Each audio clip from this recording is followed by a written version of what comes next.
Chapter 1004. Let's see how weak you are. When Versilia's cold and emotionless voice sounded from the crimson composite mecha, the chilling black cannons aimed at Noah exploded with flashes of light. Bang, bang, bang, bang, bang. Amidst the chaotic and loud sounds of cannon fire, scorching cannon fire shot out from the black cannons and transformed into flashes of light. Like meteorites rubbing against the atmosphere, they enveloped Noah. The barrage of cannon fire that enveloped Noah like a storm wasn't elven magic, but an attack from Versilia's elven device. Facing such a fierce barrage, even Noah wouldn't use his body to block it. Seeing the continuous barrage of cannon fire, Noah's figure trembled slightly and suddenly retreated. Bang! The rain-like cannon fire fell directly on the ground where Noah was originally standing. Instead of hitting Noah, they hit the ground and blasted the ground, setting off intense flames. Fortunately, before that, Claire, Linley, and Alice finally reacted and hurriedly retreated. Otherwise, the girls who were supposed to be behind Noah would have been hit by the cannons as well. In other words, Versilia didn't care about Claire, Linsley, or even her adopted sister Alice. She didn't show any mercy and launched an all-out barrage of cannon fire. At this moment, Versilia didn't care about Claire, Linsley, or Alice at all. Just like 3 years ago when she faced Lotus in the preliminary round of the Elven Sword Dance Festival, Lotus didn't care about Versilia at all. Did you dodge my cannon fire? In the fortress covered by the crimson composite mecha, Versilia spoke indifferently.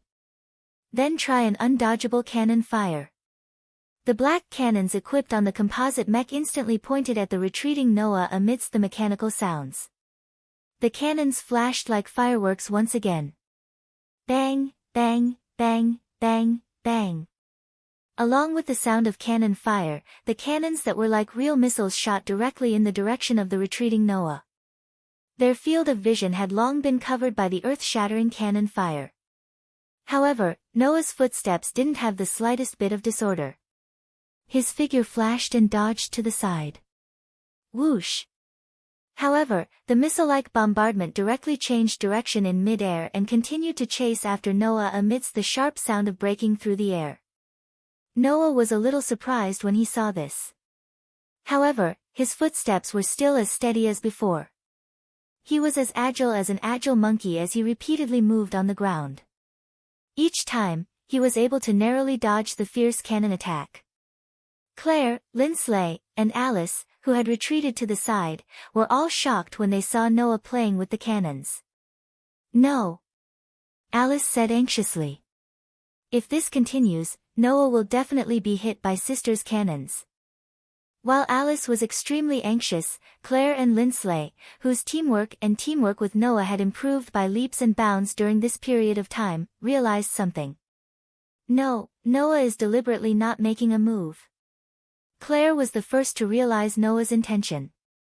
He wants to use this opportunity to test Versilia and find out if there are any traces of spell engraving on her body.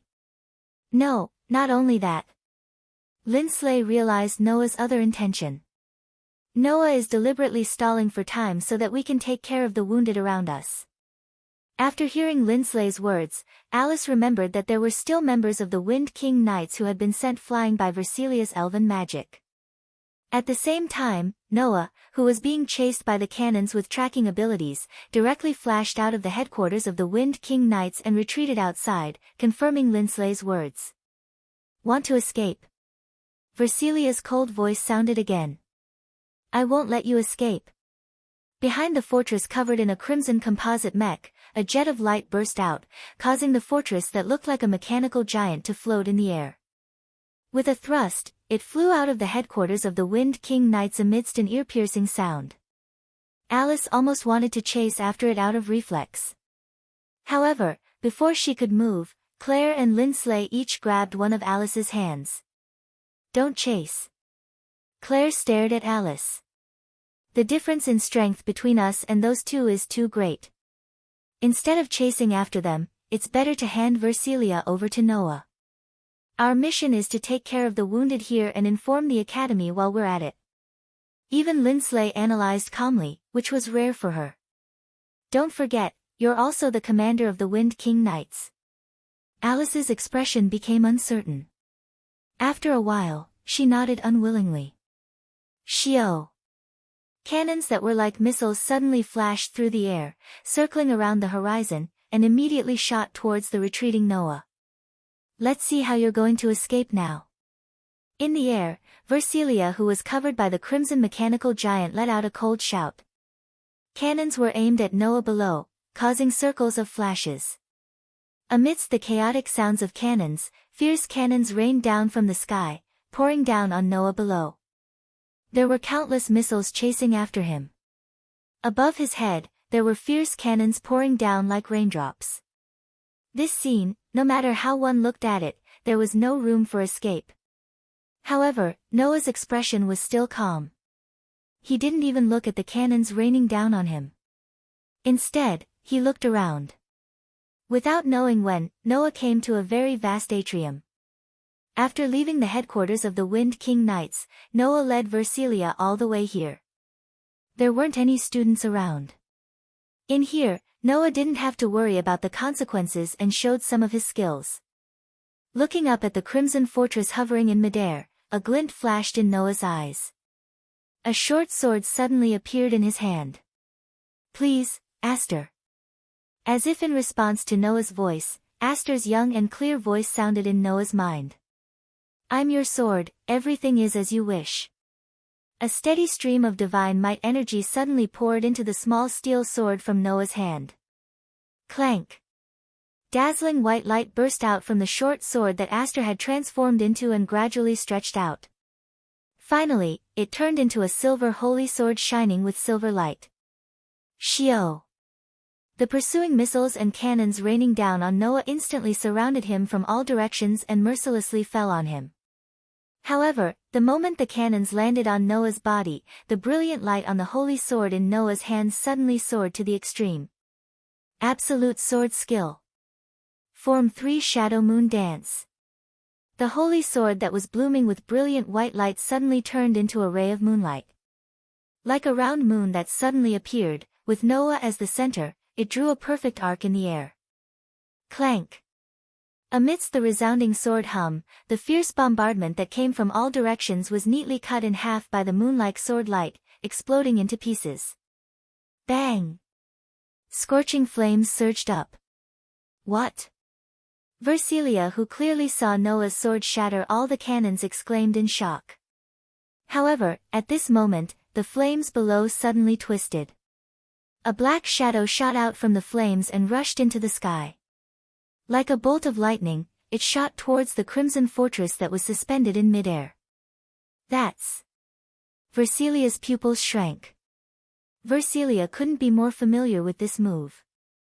This was because 3 years ago, during the preliminary round of the Elven Sword Dance Festival, Versilia had been defeated by the strongest sword dancer at the start of the competition. This sword was called Absolute Sword Skill. Form 1 Purple Lightning. Like a bolt of lightning, it shot directly into the sky. With a terrifying speed that even Versilia couldn't dodge in time, it instantly arrived in front of the Crimson Mech. Chapter 1005. Like a flash of lightning, the spikes blasted towards the Crimson Fortress, which couldn't evade in time and was akin to a mechanical giant. Clang! When the crisp sound of metal clashing rang out in the air, and dazzling sparks exploded in the air, a burst of powerful shockwaves spread out from the point of collision, spreading in all directions. After stabbing Versilia with violet lightning, Noah's figure slowly floated down from the sky. Following the gravity, he steadily landed on the ground. On the other hand, the mechanical giant-like dark red fortress was directly hit and fell from the air. Like a kite with a broken string, it fiercely smashed to the ground, stirring up a burst of sand and gravel. Obviously, Versilia did not miss out on the attack just now and took it all. Even if in the eyes of others, Noah's attack was simply like a small human challenging a giant that covered the sky and gave people a feeling of overestimation, in fact, Noah's strength was superior. In terms of sword dance, Noah, who had learned the absolute sword skill, which was known as the strongest sword dance in the world, was naturally not weaker than Versilia. In terms of elves, Although Versilia had also formed a contract with a sealed elf, Noah's Aster was not only the highest level elf, but also the strongest existence among sword elves. In addition, Noah also had a LV4 ability that the elves in this world could not have. With the blessing of LV4, he could already match the physical strength of Hercules in this world in the form of a servant. Naturally, Noah was much stronger than Versilia. Versilia was unable to dodge this attack and took it head-on. It was natural for her to end up like this. Holding the highest level elven equipment, the holy sword, Noah looked ahead, looking into the thick sand and dust. Come out, I should have shown mercy in that attack just now. The sand and dust in the air stagnated for a moment, then suddenly shook open, revealing the compound dark red fortress standing on the ground. Taking a closer look, there was a shocking mark on the chest of the compound dark red fortress that looked like a mechanical giant. However, this mark not only did not make the dark red giant look embarrassed, but it also made a fierce aura pervade its body. 3 years ago, I was defeated by this move. Who would have thought that 3 years later, I would actually experience this move again under such circumstances? The rumors are indeed true. You and Liena Subble have the exact same sword dance technique, and the power you display is definitely not below her 3 years ago. Versilia's indifferent voice was full of anger. However, I don't need you to show mercy. Versilia's elven device vibrated violently, causing the crimson mecha giant to swell up a lot. You have the same sword dance skill as Liena Subble, and your strength is no less than Liena Subble's 3 years ago. As long as I can defeat you, I can defeat Liena Subble. Versilia's voice echoed in the surroundings. I'm no longer the same as 3 years ago. I won't be defeated by Liena Subble's sword dance. Give it your all, Noah Doria. At this moment, Versilia finally stopped addressing Noah as a male elven user. This also meant that Versilia was finally getting serious. I'll defeat you. I must defeat you. Noah didn't know if it was an illusion. Noah felt that Versilia's voice seemed to be a little crazy. If I don't do this, then it's meaningless. The godly might energy surging around the Crimson Mecha Giant increased exponentially, causing the Crimson Mecha Giant's ruthless aura to become more and more berserk. Then, 2 sharp spikes suddenly popped out from the dark red giant's shoulders and madly rotated like a drill. Pang! A burst of red light vibrated from the back of Versilia's elven equipment and turned into a complete propulsion force, making the dark red giant look like a charging tank, madly rushing towards Noah. Suddenly, wherever the dark red giant went, the stone tiles on the ground would shatter, revealing the soil. The pair of madly rotating sharp spikes carried blazing heat, causing the surrounding space to distort slightly. It ruthlessly pierced towards Noah. Looking at the dark red giant charging towards him, Noah's eyes flashed, and the holy sword in his hand shook, bringing a burst of bright light. Boom! In the next instant, the bright holy sword and the blazing sharp spikes fiercely collided, causing a shocking shock wave, and a thunderous explosion resounded through the sky. A violent divine power energy fluctuation mixed with a violent impact burst out from the center of the impact, shaking the entire area. Gee! And in the center of the impact, Noah was confronting the dark red giant that was 2 or 3 times taller than him. The holy sword in his hand surged with a bright white light, fiercely rubbing against the sharp spikes that fell heavily on the sword, bursting out bursts of sparks and impact, causing the ground to begin to crack. This confrontation didn't last long. Crack! At some point, a cracking sound rang out from the Crimson Mecha Giant's body. That was the sound of the sharp spikes falling on the holy sword cracking. Versilia's expression changed. Sorry, my Aster is the strongest sword spirit. Even if King Solomon's 72 pillar spirits were added together, they wouldn't be enough. Through the bursting sparks and impact, Noah sneered. Not to mention your seal spirit. As soon as his voice fell, Noah instilled even more violent divine power into the holy sword. Hum. In an instant, Noah and Aster's divine power converged on the body of the shining holy sword. Along with the soaring radiance, it transformed into a substantial impact that shook the body of the Crimson Mecha Giant. Boom! In the loud muffled sound, the dark red giant was directly shaken back. Its heavy footsteps landed on the ground, and each step crushed the stone tiles on the ground. It didn't stop until it retreated a distance of more than 10 steps. Goo, woo, within the dark red giant, Versilia's depressed voice came out. Even Versilia, who was in her mecha-like elven device, was injured by the shockwave. What's wrong? Noah raised the holy sword in his hand and pointed it at Versilia, mocking her. This is your power. No wonder Renasubble could effortlessly defeat you. After saying that, Noah didn't give Versilia a chance to react. His feet moved, and his body shot out like an arrow leaving the bowstring.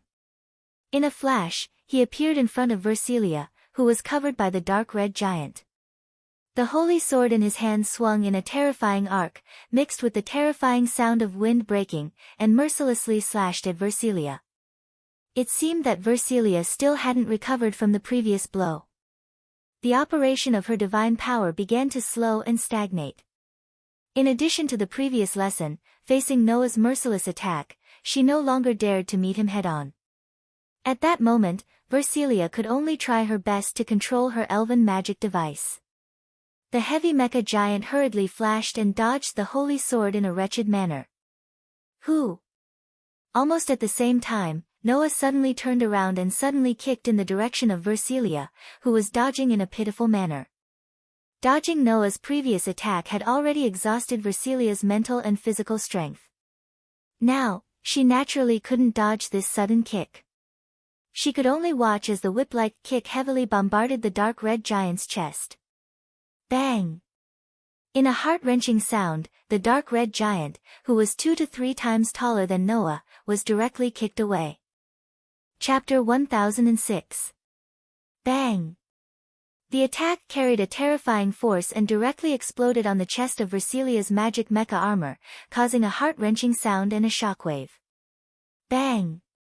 Under the direct impact of the terrifying power, the chest armor of the Crimson Giant, which was covered in a thick composite mech, was blasted apart, turning into fragments that scattered on the ground. Versilia only felt a powerful shockwave that shook her body. Then, she completely lost her ability to resist. Like a rubber ball that was kicked away, she flew backward along with the heavy armor and crashed to the ground with a sharp gust of wind. Thick sand and dust rose from the center of the heavy mecha armor like smoke. The ground that was directly hit by the crimson mecha armor cracked inch by inch and scraped out a layer of soil. Cough cough, lying on the ground, Versilia violently coughed a few times and tightly clenched her teeth. Damn, because the breastplate of the elf magic mech had been destroyed by Noah's kick, Versilia who was lying inside the mech was also revealed. Versilia didn't care about this at all. She endured the severe pain and raised her head with difficulty. In front of Versilia's eyes, Noah who was holding the demon slayer slowly walked towards Versilia with powerful steps. Because the divine power surging around Noah was too dense, it was like a layer of phosphorescent light film that covered Noah's body. As for the demon slayer in Noah's hand, it was still emitting a dazzling light due to the fact that it had been infused with a sufficient amount of divine power. At this time, Versilia felt a suffocating pressure from the man in front of her. This kind of suffocating pressure, Versilia had only felt it from 2 people so far. One was called the strongest sword dancer by the world, Lotus. The other was called the strongest elf user by the world, Grey Vase. Noah was the third person. This also proved that Noah was an existence that could be compared to the first 2. In fact, it might even be above that. Versilia could feel the terrifying pressure emanating from Noah's body. Recalling that Noah had used the same ultimate sword technique as Lotus, she felt a dark emotion welling up in her heart. Could it be that she was defeated by that sword dance again without any power to fight back? No. No, Versilia used her terrifying willpower to support her body. She controlled the broken mecha and stood up shakily. I have become stronger. Compared to 3 years ago, Versilia had indeed become stronger. And a lot stronger. After all, 3 years ago, Versilia was defeated by Lotus's ultimate sword technique in one strike. Today, although Noah did not take long to defeat Versilia, and the whole process did not take more than 5 strikes, it was still much better than being defeated in 1 strike. However, Versilia remembered it clearly. At the beginning, if Noah had not deliberately held back, then, with the initial form of the ultimate sword technique called Purple Lightning, Versilia might have been defeated by the same strike, at the same moment, under the same circumstances. How could Versilia let go of this? In order to defeat Lotus, I sacrificed so much. Versilia stared at Noah. How can I lose before I even meet Renasubble? 3 years ago, the battle with Lotus completely changed Versilia's life. Until that day, Versilia had always boasted of being the strongest knight and was full of confidence in herself. That was to be expected. As a descendant of a lower noble family that declined after the Lombard War, Versilia not only relied on her excellent elven trainer to tame the sealed spirits that normal elven trainers could not touch, but she was also adopted by the military rulers of the Kingdom of Osea, the Duke of Frangelto's family. At the age of 15, she stepped onto the stage of the Elven Sword Dance Festival and obtained the qualifications to be one of the 12 knights. In the entire kingdom, how many people could achieve such a result? They could probably be counted on one hand, right? Thus, Versilia carried this confidence and stepped onto the stage of the Elven Sword Dance Festival, vowing to become the champion of the festival. However, this confidence was crushed in the first match of the Elven Sword Dance Festival. Lotus was not only younger than Versilia at that time, she was also a newcomer with no reputation. In the end, facing such an opponent, Versilia still lost even after using all her strength. At that time, Versilia still had not buried her obsession with Lotus. Because compared to the spectators who were captivated by Lotus's beautiful sword dance, Versilia, who was in close contact with Lotus's sword dance, felt a stronger sense of longing and respect for her than the average person. In other words, like Claire, Linley, and Alice, Versilia was also captivated by Lotus' sword dance. However, with such longing and respect, Versilia saw the eyes of the strongest sword dancer girl. In the girl's deep eyes, there was no enmity towards Versilia, nor was there any pity for her. There was no trace of disdain for this weak opponent. Instead, there was no feeling at all. In the eyes of the strongest sword dancer, Versilia did not exist at all. From that moment on, Versilia was captivated by her obsession. She had to make the strongest sword dancer acknowledge her. For this, she would do anything. Even if it was the power of something dirty in the past, it was the same. Can't lose, Versilia controlled the wobbly mecha giant and stumbled in front of Noah.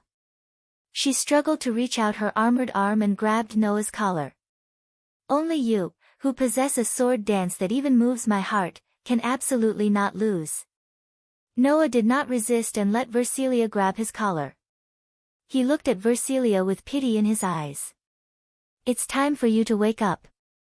Noah reached out and tightly grabbed the armored arm that was grabbing his collar.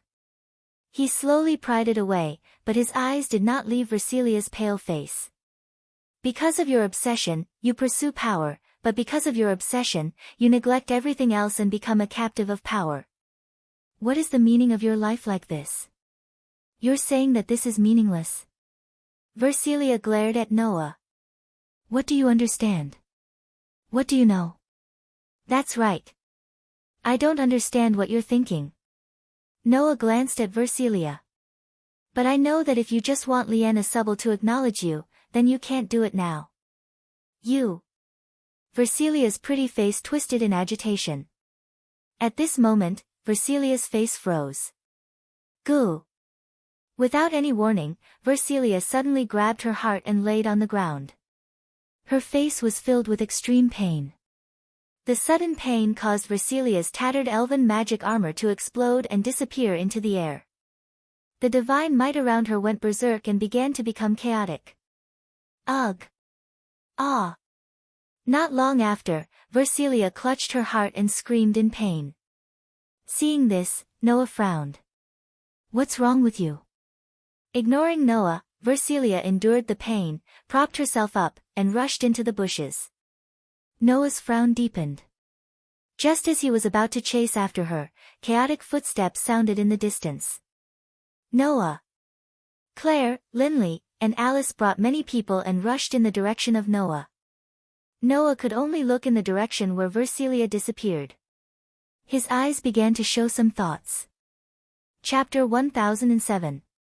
In Alicia Elven Academy, students were prohibited from fighting among themselves. Whether it was Noah or Versilia, they were the most famous people in Alicia Elven Academy. Therefore, the conflict between Noah and Versilia, and the fact that they started a fight in the academy, caused a huge uproar in no time and spread throughout the entire academy. As the dean, Gray and Vath were the first to receive the news. Originally, as long as the Wind King Knights set out, they would be able to solve this kind of private fight immediately. However, this time, the two parties involved in the fight were not people that the Zephyr Knights could stop. Therefore, as expected, Noah was called to the office by Gray and Vath almost immediately. What's going on? Gray and Vath crossed her arms in front of her chest and stared at Noah, who was standing in front of the desk. Although there was no dissatisfaction in her tone, it was full of doubts. Why did you suddenly start a fight with Versilia in the academy? Gray and Vath believed that she had a good eye for people. Gray and Vath could see that although Noah could not be said to be a well-behaved person, if no one provoked him, he would not do anything that gave others a headache. Otherwise, with Noah's strength, the Alicia Elven Academy would have been turned upside down by him. Basically, as long as nothing happened, Noah would never take the initiative to cause trouble. Therefore, even Gray and Vath were very surprised by Noah's sudden conflict with Versilia. In this regard, Noah just shook his head. Don't look at me. Although I want to accompany you to the end, the main problem is still with Versilia. As for the reason, you should be able to guess it, right? You're trying to shirk all responsibility, aren't you? Gravath pushed up the small glasses on her face and said. It's Liena Subble, right? Noah nodded, which made Gray and Vath sigh. As expected, Versilia has her eyes on you. Gray and Vath naturally knew about Versilia's obsession with Lien. When they received the news that Versilia had rushed back to the academy overnight because of Lien, Gray and Vath had already expected it. Noah's relationship with Lien would definitely make Versilia target Noah. Today's conflict was actually within Gray and Vath's expectations. However, Gray and Vath did not expect this conflict to come so quickly. Of course, as Noah said, although most of the reasons for his conflict with Versilia were because of Versilia, it was also because Noah was willing to accompany him to the end. Otherwise, Noah would not have openly provoked Versilia in the Wind King Knights. Let me make it clear first.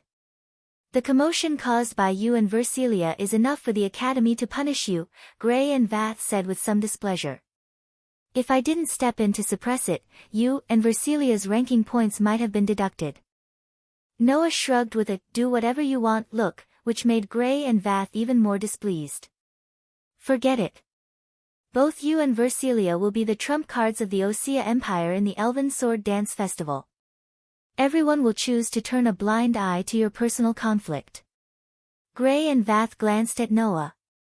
However, before the Elven Sword Dance Festival starts, it's best not to cause any more trouble. The academy is already chaotic enough. What's wrong? Noah sharply sensed that something was wrong from Gray and Vath's words. Did something else happen in the academy? To be precise, something happened in the academy city. Gray and Vath snorted. Recently, some shady rats seem to have snuck into the academy city. You should understand if they say it's the Skeleton Alliance. Hearing Gray and Vath's words, Noah's mind couldn't help but become active. The Skeleton Alliance. Noah had only heard this term from Lotus recently. The Skeleton Alliance was originally an underground organization that specialized in doing shady business. Now that the Elven Sword Dance Festival was about to start, this underground organization would definitely take this opportunity to contact many elves who wanted to participate in the festival but were unable to do so. For example, they would induce the elves who wanted to participate in the Elven Sword Dance Festival to undergo the transplanting of spells and engravings. Sneaking into the Academy City of the Alicia Elven Academy was probably for this purpose. However, Lotus had also said that Versilia had contacted the Skeleton Alliance before. When Versilia rushed back to the Academy, the Skeleton Alliance had snuck into the Academy City again? Was there a connection between the two? After coming out of the Dean's office, Noah went directly to the Crow class dormitory and returned to Linslay's room. As soon as he opened the door, Noah saw Claire and Linsley. Even Lotus was there. Claire and Linsley stood up at the same time and looked at Noah. "How is it?" Claire asked anxiously. "The Dean doesn't plan to punish you, right? Although strictly speaking, it was that fortress girl who attacked you first and you could only be considered self-defense, there are many higher-ups in the Academy who have expectations for Versilia." Linsley raised her beautiful eyebrows. "If I don't handle this well, my team's ranking might be lowered and even disqualified from the Elven Sword Dance Festival, right? It's not as serious as you think." Noah couldn't help but laugh. "Gray and Vath also want to see me appear in the Elven Sword Dance Festival. They won't let me be disqualified." After saying this, Noah looked around and then looked at Claire. "Where's Alice?" "She's in the Night Corps," Claire said. "Alice is dealing with such a big matter in the Night Corps." "Then what about Fayanna?" Noah looked at Lotus and asked in confusion. "Didn't you take Fayanna away?" "I'll have Lestia accompany her." Lotus gave a concise explanation. "There are some problems with the princess contract." After saying this, Lotus didn't explain further. However, Noah, Claire, and Linsley all understood what Lotus meant. Perhaps the princess contract was the root cause of Fayanna becoming a lost elven concubine. Lotus seemed to have known about this long ago, so she wanted to help Fayanna. "I heard you had a conflict with Versilia Eva." Lotus looked straight at Noah and asked. "What? Did you find anything?" Although there were all kinds of effects of incantations, they were still artificial spells that affected elves. If Versilia really did transplant the incantations, then they might be able to find something during battle. With this goal in mind, coupled with Versilia's arrogance, Noah deliberately stood out to provoke and test Versilia. "Versilia is indeed a bit strange." Noah touched his chin and said. "Although it's a bit strange for me to say this, Versilia's divine might seems to be a bit abnormal. Generally speaking, the higher the level and power of the elven device, the more divine might it would consume when using it. Versilia's elves were sealed elves, and the power of the elven device was even greater. After a round of bombardment, even the strongest building wouldn't be able to withstand 2 to 3 seconds of bombardment. With such a powerful elven device, just using it would consume a lot of divine might. From Noah's point of view, ordinary elves would have to lie down after using Versilia's elven device for less than 30 seconds. However, Versilia continued to use the elven magic device without restraint. Even during the battle, the divine aura didn't show any signs of depletion. For an elven user, this was indeed a bit abnormal. I don't know how much Versilia's god's aura is left, but during the fight with me, Versilia's god's aura was at its peak. There was no sign of it being drained. Noah recalled Versilia's abnormal behavior. Also, in the end, something seemed to have happened to Versilia's body. She seemed to be in great pain. Pain? Lotus's brows furrowed. Chapter 1008. The two suspicious points that Noah had discovered might prove that Versilia had transplanted the rune seal into her body. After all, just like what Noah said, it was impossible for Versilia's divine aura to not consume a large amount of energy while using the elven equipment of that level. Under such circumstances, not only did Versilia use the elven device without restraint, but her divine aura was also at its peak. That was a little abnormal. Not everyone could be like Noah, who had an energy source that could store unlimited amounts of energy. However, if Versilia had implanted a rune that could greatly amplify the effects of divine might, then this matter would become possible. Of course, this couldn't directly prove that Versilia had transplanted the rune. But as a point of suspicion, it was enough.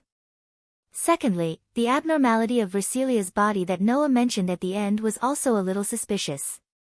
One had to know that transplanting the rune wasn't without a price. This thing was similar to Aster, which could be said to be exchanging one's life in exchange for great power. During the Lambard War, the existence of the rune had caused countless elves to die from the horrifying side effects. It was very inhumane. If Versilia had really transplanted the rune, then bearing the side effects of the rune would naturally cause abnormalities in her body. These 2 points were enough to prove that Versilia was the one who had transplanted the incantation into her body. In addition, Versilia had been in contact with the people of the Skeleton Alliance before. No one would believe that Versilia had transplanted the spell seal on herself. Lotus lowered her head, the light in her eyes flickering. After a while, she raised her head and looked at Noah. In other words, you also think that Versilia might have transplanted the rune? At most, it is only a possibility, Noah said straightforwardly. My position is only to assist you. Now, I have told you my judgment. It is up to you to decide how to deal with Versilia's matter. Lien nodded nonchalantly and turned around to look out the window. Sensing that Lotus' mood had been affected, Claire and Linley both chose to remain silent, giving Lotus precious quiet time. Looking at Lotus with her back facing him, Noah nodded in his heart. This girl's life had changed because of the world fragment. Not only did she inherit the power of the Dark Elf King that she shouldn't have inherited, she was also raised as an assassination tool by the Academy when she was young. Noah had heard of it before. When the Institute of Education nurtured assassins, the first thing they did was to erase the assassins' will and emotions, annihilate their humanity, and turn them into mere tools. After coming out from such a place, not only did Lotus not lose her humanity, but she even wanted to settle things with Versilia for her past mistakes. This was enough to prove that Lotus had a good heart. However, if Versilia really transplanted the incantation because of Lotus, then Noah really couldn't intervene. No, it should be said that he couldn't interfere. This was something that was destined to be solved by Lotus herself. All Noah could do was to help.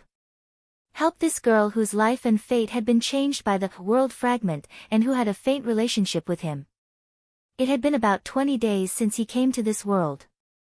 In another 10 days or so, Noah's authority would also be released. Although there was no opponent that required Noah to use his authority to deal with, it was still better to be able to use all of his power. Not long after, the curtain of night quietly fell. During the day, the elven forest was filled with a holy and lively aura. But at night, the elven forest would become a gloomy ghost land, with vile elves everywhere. It was very dangerous. But at this time, Versilia was running in the elven forest that was shrouded in darkness. Ha! Goo! One of his hands clutched his heart tightly, as if he was trying to pull it out of his chest, and he kept exerting force. As Versilia staggered forward, her expression was distorted by the intense pain from her heart. If someone could hear Versilia's heartbeat, they would be surprised to find that Versilia's heartbeat was abnormally fast. Her heart was beating wildly. It was this beating heart that brought indescribable pain to Versilia. Goo! Ugh! Versilia wanted to suppress the pain, but she was tormented by the pain and could only groan in pain. Versilia originally thought that she had already gotten used to this heart. But now, it seemed that Versilia wasn't completely used to this heart. It was just that the heart had been hiding for a long time, as if it was looking for a moment of exhaustion. Now, after being defeated by Noah, Versilia, whose body and mind had suffered a blow, welcomed the eruption of the hidden danger in her body. An uncontrollable pain and impulse surged in her body. It was a pitch-black impulse that wanted to lead Versilia's soul to depravity. This impulse made Versilia want to destroy everything in front of her, but she forcefully suppressed it with her last bit of willpower. I can't. Versilia suppressed the dark emotions in her heart and the impulse to destroy everything. Her face was pale as she clenched her teeth and persevered. I can't lose here. With the last shred of determination, Versilia moved forward again, trying her best to move forward. Her vision was blurry due to the intense pain. Her body and mind were under an unimaginable burden. However, Versilia still squeezed out the last bit of her will and staggered forward. Until a flirtatious laughter came from Versilia's surroundings. Seems like you're almost at your limit. Hearing this voice, Versilia stopped in her tracks and looked at the bushes beside her.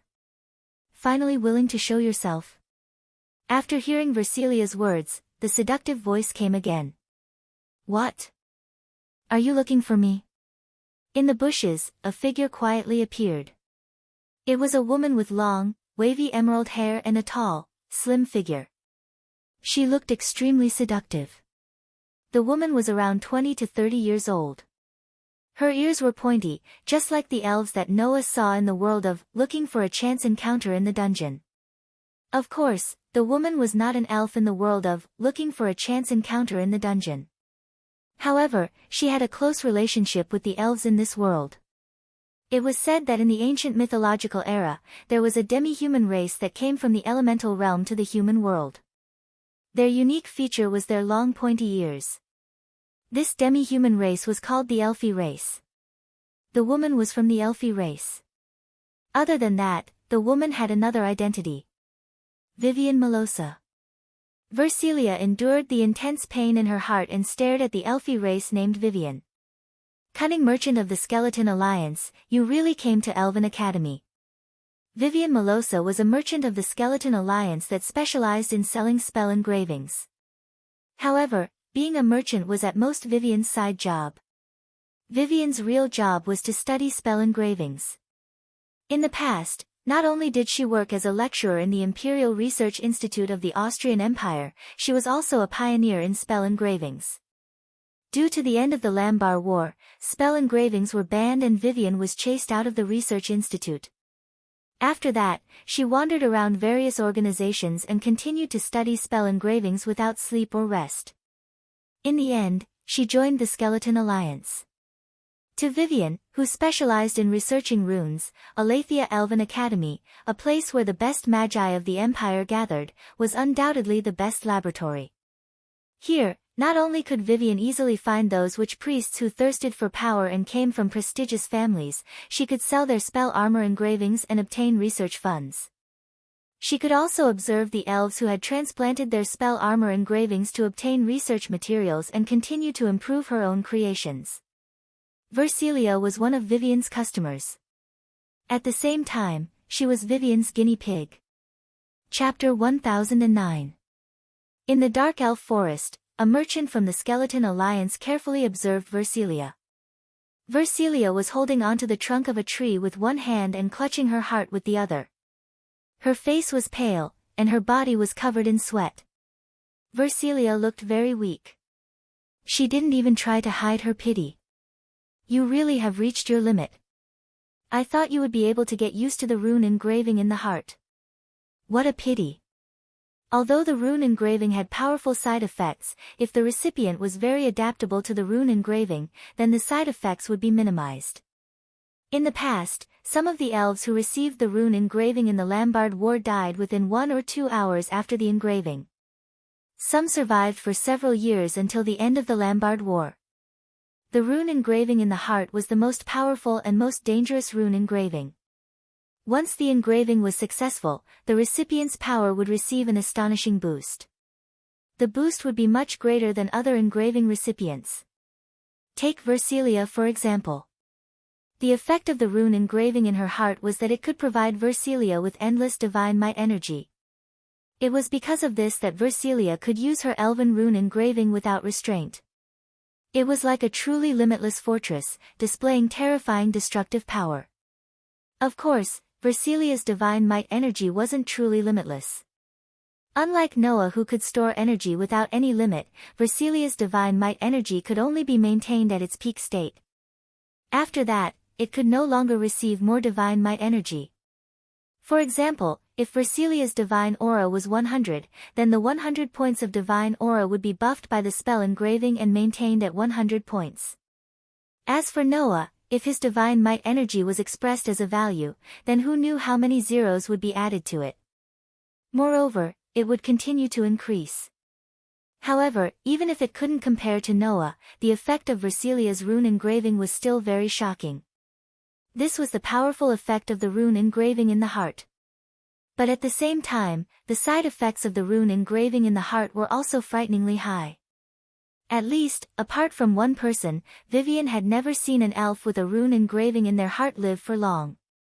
Now, it seemed that Versilia had almost reached her limit after being defeated by Noah. Shut up. Versilia was still resisting the pain from her heart. Even though her face was pale, her eyes were still frighteningly cold. Skeleton Alliance merchant, I need more power. You should be able to give it to me, right? What did you say? Vivian's eyes widened slightly. You mean, I need rune engraving, more runes.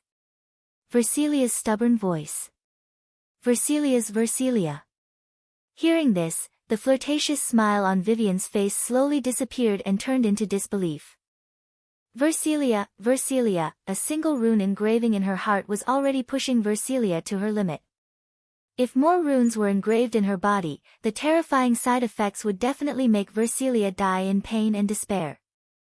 Versilia was naturally aware of this. However, Versilia couldn't care less about that. You just have to do as I say. Versilia clutched her heart with shocking strength. Even though her face was filled with pain, her eyes were still filled with terrifying stubbornness and unwillingness. I can't win against that man. Then I can't win against that sword dancer. I don't want to be defeated by that sword dance without being able to retaliate. But this level of power isn't enough. It's not enough. At this moment, Versilia seemed to be emitting pitch-black emotions all over her body as she uttered words of darkness. I will have the power to defeat Noah Duria, he said. I need the power to defeat Renasubble. I must defeat them.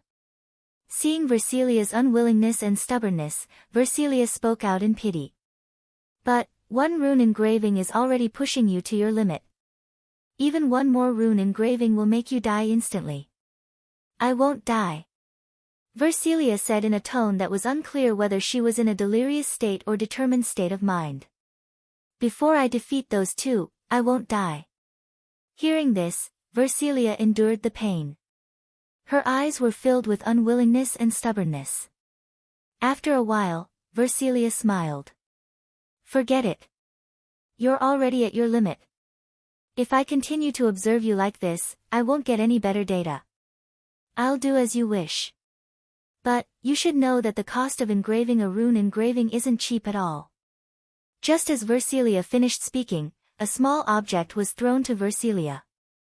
Versilia was startled and subconsciously caught it. Versilia opened her hand and looked at the object in her hand. She was shocked. Lying in Versilia's hand was a magatama that looked like a deep red gemstone. This is... Versilia exclaimed in surprise. The blood of the Elven King. Sealed in it is the power of the Elven King who can control a large number of elves, Versilia said coldly. Although I took it from an insignificant person, the blood of the Elven King is undoubtedly a national treasure. This thing should be worth enough, right? Hee hee. Vivian chuckled in delight. I didn't expect that you would actually have the blood of the Elf King. This is a national treasure that even the majority of the royal family is unable to obtain. If I were to sell it, I would be able to obtain a sufficient amount of research funds to squander. In other words, Versilia agreed to Versilia's deal. Versilia snorted coldly and turned her head away. She looked in the direction of the Elven Academy. It was as if she could see the figure of the only male Elven user who once swung the sword that moved her heart. The hand that clutched her heart tightened. I will definitely defeat you. The next day, Noah and Linley had just gotten out of bed when someone knocked on the door. It was Alice who knocked on the door. Alice had a worried look on her face. As soon as she entered the room, Alice brought a piece of news. Versilia didn't come back last night? Linley asked in surprise. Why? I don't know. Alice's face was full of worry. The dean wanted to warn Sister Versilia about the conflict yesterday, but since yesterday, no one has been able to find Sister Versilia. Only a few students said that they vaguely saw Sister Versilia leave the academy and enter the Elven Forest. After that, there was no news of Sister Versilia. Could it be that the fortress girl took things too hard? Linley looked at Noah with uncertainty. Even you don't know where the fortress girl went? How would I know where Versilia went? Noah shrugged. My mission was only to confirm if Versilia had the inscription of the transplanting spell. I'm not her nanny. That's what the strongest sword dancer should do. Otherwise, I wouldn't have watched her leave yesterday. But I don't know where Sister Versilia went, Alice said worriedly. You said it yesterday. Sister Versilia's body seems to be abnormal. If she encounters any more danger, hearing Alice's words, Noah sighed inwardly. To be honest, Versilia's relationship with Noah was not only bad, but also very bad. If it wasn't for Lotus's request, Noah wouldn't even care about Versilia. However, Versilia was Alice's adopted sister. Noah didn't care about Versilia, but it didn't mean that Alice didn't care about Versilia. Just as Noah was about to say something to Alice, an accident happened. Kaboom! A shocking explosion shook the dormitory and entered the ears of Noah and the others. Noah and the others were shocked. Chapter 10:10. Rumble. The sound of the explosion was like a wave of sound that swept through the entire space and resounded throughout the sky of the Elven Academy. Noah, Alice, and Linley rushed out of the Crow dormitory and arrived at the courtyard in front of the dormitory. They raised their eyes and looked in the direction of the sound. Far in the distance, in a corner of the elven forest that surrounded the academy, a thick cloud of fire and dust rose into the sky like a mushroom cloud. There, the forest had long been covered in flames, and the fire was gradually spreading to the surroundings, gradually expanding the intensity of the fire. Fire? Alice said in shock. How could the elven forest be on fire? The elven forest was where the elves from the elemental elves lived. That forest was a rare and comfortable place for the elves in the human world. Therefore, even the fire elves would restrain themselves and not let the elven forest catch fire. In addition, there were many water elves in the elven forest. With those elves there, the elven forest couldn't possibly catch fire. At least, neither Alice nor Linley had ever seen the elven forest on fire. Unless someone deliberately set it on fire. What's going on? Look! The elven forest is on fire. The elven forest is on fire? How can this be? The students living in the dormitory of the Crow class seemed to be alarmed as well. They either poked their heads out of the windows of their rooms or, like Noah and the others, came out of the door.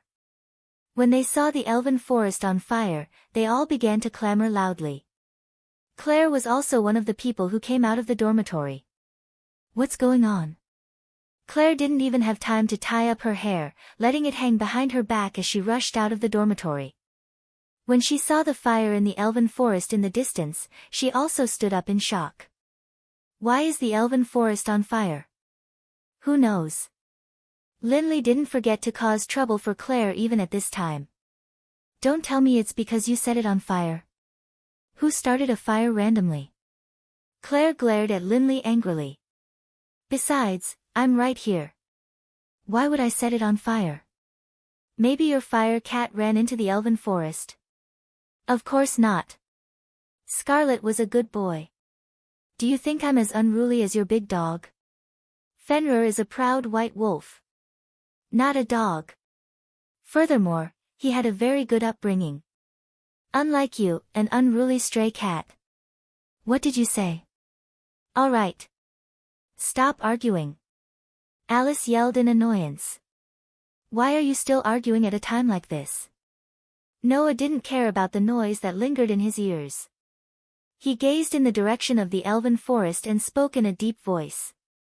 This is bad. Claire, Linley, and Alice all heard Noah's voice, and their hearts immediately skipped a beat. Have you forgotten? Noah looked at Claire, Linley, and Alice. Ren and Fayanna are both in the elf forest. Claire, Linley, and Alice finally remembered this matter, and immediately stood up in shock. Alice, Noah said decisively. You know how to use flying magic, right? Bring us all over. Okay. Alice agreed without any hesitation. However, as Noah's teammates, Claire and Linley had some understanding of Noah's physique that was resistant to foul curses. "We don't have a problem. We can directly support Alice's elven magic," Claire said doubtfully. "But your physique can't support elven magic. How are you going to go with us?" Noah didn't say anything. Instead, he reached out and grabbed Alice's small hand. "Ah!" Alice cried out in surprise. When she realized what had happened, her pretty face immediately turned red and she cried out in panic. "You! What are you doing? I'd like to ask you what you're doing." Noah was speechless. "My body can't support elven magic. So, Alice, bring me over." "Ugh! Ugh!" Alice forced herself to calm down, but her hand in Noah's hand was trembling. She was obviously very nervous. Noah didn't want to say anything more to this exceptionally pure reaction. He could only urge her. "Hurry up. I know." Alice suppressed her shyness and closed her eyes. "Wind, grant me protection." After chanting the elven magic incantation, a gentle breeze immediately started to swirl without warning. Like an invisible garment, it curled around Claire, Linley, and Alice. Soon after, under the lead of Alice, who was controlling elven magic, the group of 4 floated into the air and flew towards the elf forest. After passing through the Alicia Elven Academy's buildings and walls, as well as the endless forest of tall trees, Noah's group of 4 flew straight towards the center of the sea of flames that was constantly spreading out due to the intense flames. Because they didn't fly very high, when Noah's group flew into the range of the sea of fire, the high temperature of the flames immediately roasted them, illuminating their faces red. After an unknown amount of time, they finally arrived at the location of the initial explosion thanks to Alice's elven magic. There, the trees had already been blown away by the shocking explosion, leaving behind a charred area. Noah, who was being pulled by Alice and floating in the air, looked down and gradually focused his gaze. Noah's outstanding senses allowed him to sense it. In the center of the sea of flames, there was an unusually violent aura. That aura was actually somewhat familiar. It can't be, just as a guess appeared in Noah's mind, Claire, Linley, and Alice saw the scene in the thick sea of flames below. To be more precise, they saw a black shadow. A huge black shadow that was at least 10 to 20 meters tall. That's Claire, whose eyes were burning with flames, was the first to clearly see the full appearance of the huge black shadow in the sea of flames. An expression of disbelief appeared on her pretty face. "It's a lie, right?" After Claire, Linley, and Alice also clearly saw the full appearance of the black shadow in the middle of the sea of flames. It was covered in a thick and heavy composite mech. On every part of the mech, there were black cannons mounted on it, pointing in all directions. It was a fortress that looked like a mechanical giant. "That's..." Linley's expression changed. "Silent fortress? Sister?" Alice cried out involuntarily. How? How could it be? Not only Claire, Linley, and Alice, but even Noah didn't dare to believe that it was Versilia's elven device that he had destroyed in 2 or 3 moves yesterday. As for why, the reason was very simple. Although Versilia's elven device was as big as a giant, it was at most 4 to 5 meters tall, definitely not 10 to 20 meters tall. Moreover, Versilia's elven device was that kind of deep red. But this mech fortress in front of them was not only completely black, but there were also sharp spikes everywhere, forming an extremely terrifying and strange shape. It looked like a giant undead spirit. "What's going on?"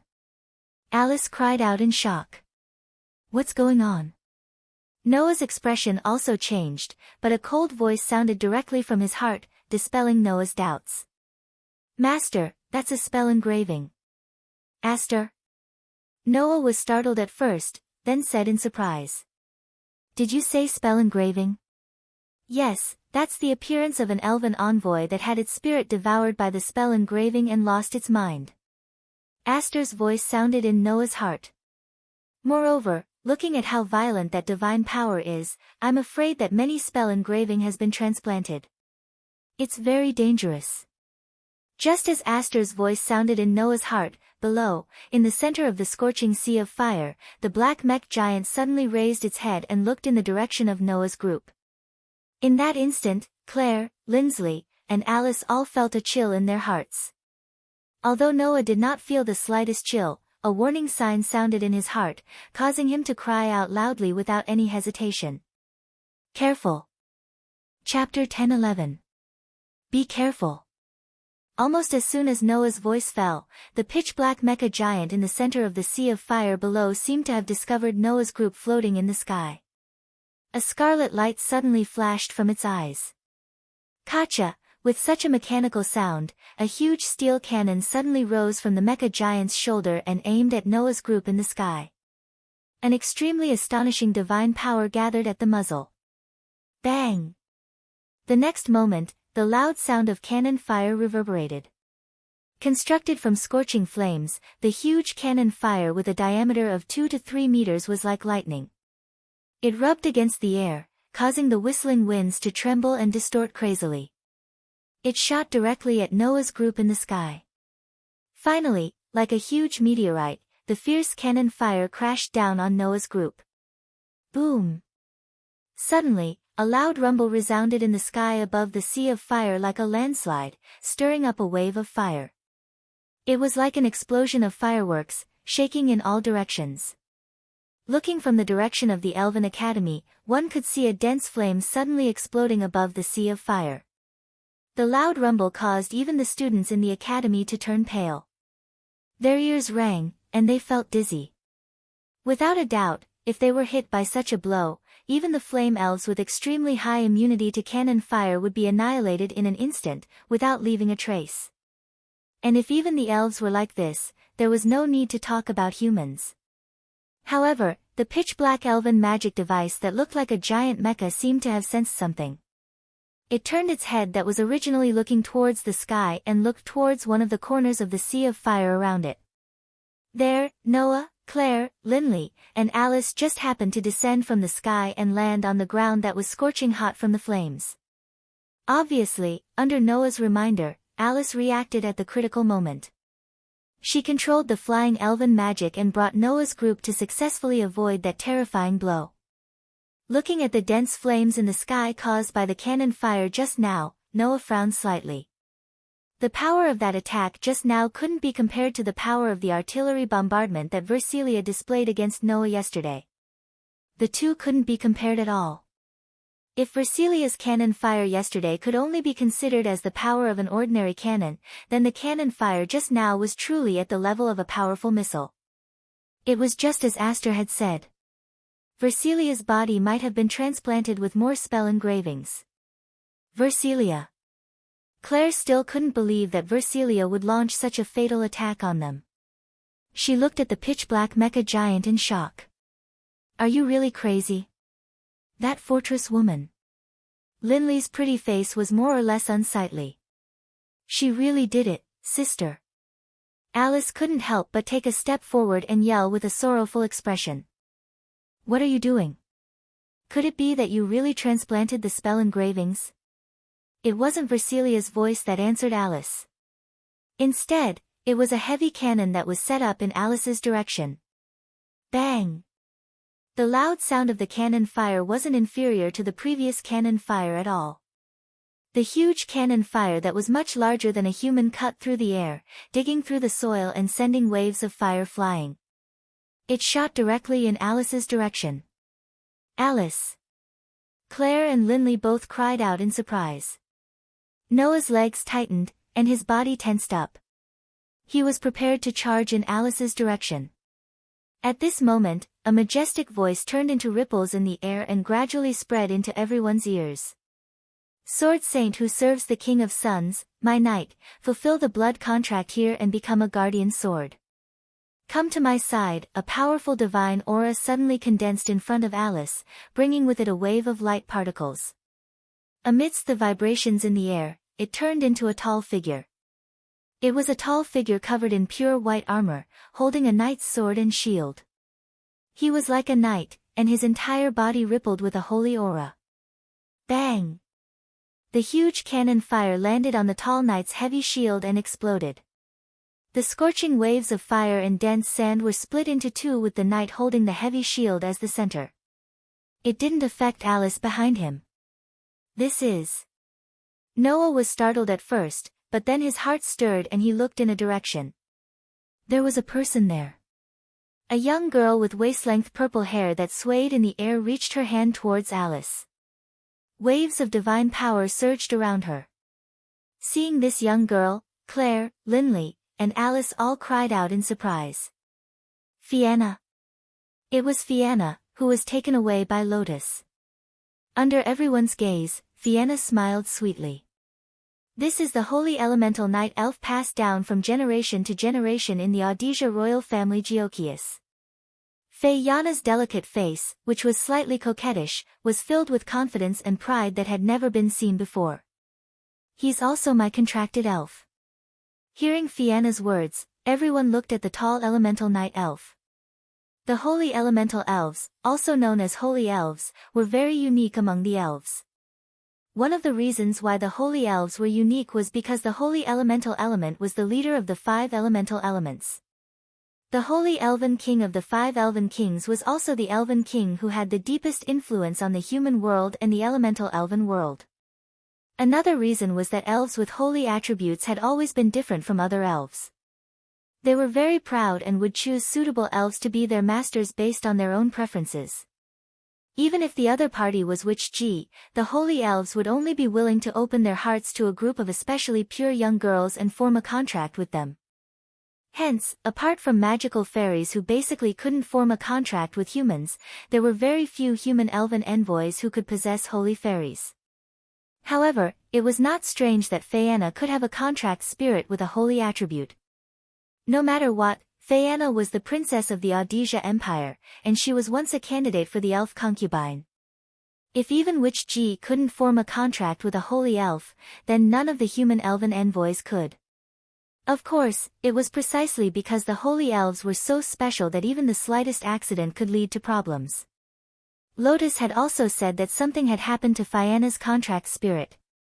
Now, it seemed that with Lotus' help, Fianna's contract spirit's problem had been solved. Otherwise, Fianna wouldn't have such confidence and pride on her face. Suddenly, the pitch-black mecha giant shuddered. With a violent movement it hadn't made before, it abruptly turned around and faced behind it. So, you've really been forced to this extent by me? As this voice sounded, a young girl holding a pitch-black knight's sword and wearing a witch's robe slowly walked out of the sea of flames. Her eyes didn't carry any emotion, but the determination and sharpness in her eyes were directed directly at the pitch-black mecha giant. If you're in this state because of me, then let me put an end to it, Versilia Eva Faringelto. As soon as his voice fell, a rich divine power rose from Lotus's body. Like a blue mist that was evaporating, it turned into a wave of air that violently undulated. Feeling the divine aura from Lotus, the memories sleeping in the pitch-black mecha giant's body seemed to have been awakened. Lotus. Shio. Bell. Air. In the next instant, Versilia's sleep-talking voice came out of the pitch-black mecha giant's body as if it was squeezed out.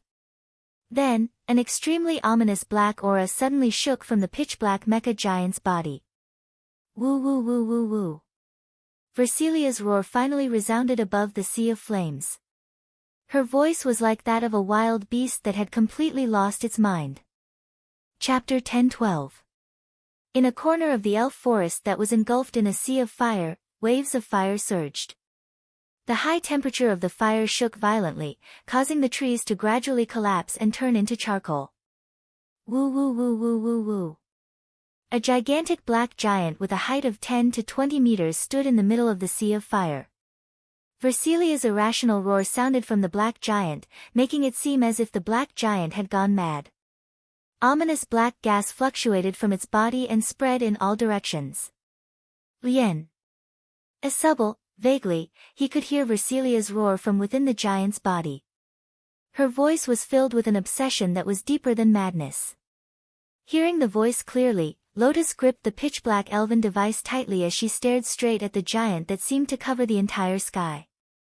The dense divine aura that was fluctuating around her was instantly channeled into the knight's sword in her hand, causing it to emit a dazzling black light. Boom! At the same time, ominous black gas surged out of the black mecha giant's body, turning into tentacle-like whips that cut through the air and swept towards Lotus. However, at the same time, Lotus also swung out the elven device in her hand to meet the oncoming whip. Clang! The incorporeal pitch-black fog collided with the fairy device in Lotus's hand, causing a metallic clanging sound and sparks to erupt. A rather strange force vibrated, causing the whip shadow formed by the pitch-black fog to stagger involuntarily. It brushed past Lien's body and was thrown to the side. Bang! The mist whip didn't slow down in the slightest as it landed on a nearby tree. It directly blew up the burning tree into a pile of wood dregs. Woo woo woo woo woo woo. This result caused the black mecha giant to roar in anger. The black gas that continuously surged out of its body suddenly flowed, quickly moving along its body and scuttling to one of its giant arms. In the next moment, the giant arm that was covered with spikes and black gas brought along a whistling gust of wind. With a swoosh, it directly swung towards Lotus's direction. In terms of power, this blow was indeed unrivaled. Even Noah, who had the blessing of LV4 level ability value, did not want to fight head-on. However, in terms of technique, this attack was too crude. It was impossible to hit a sword dance expert like Lotus. Without any hesitation, Lotus's feet moved and she slightly dodged. The black arm suddenly whistled past Lotus's body and fell into the air. At this moment, Lotus's expression. This was because an ominous black gas suddenly surged from the huge arm that had brushed past Lotus's body and landed in the air. It actually attached itself to Lotus's body and forcefully seized the divine power energy that was fluctuating around Lotus like a phosphorescent wave of energy. This black gas.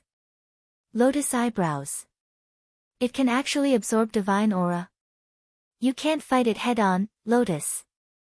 Lastia's voice sounded in Lotus's mind.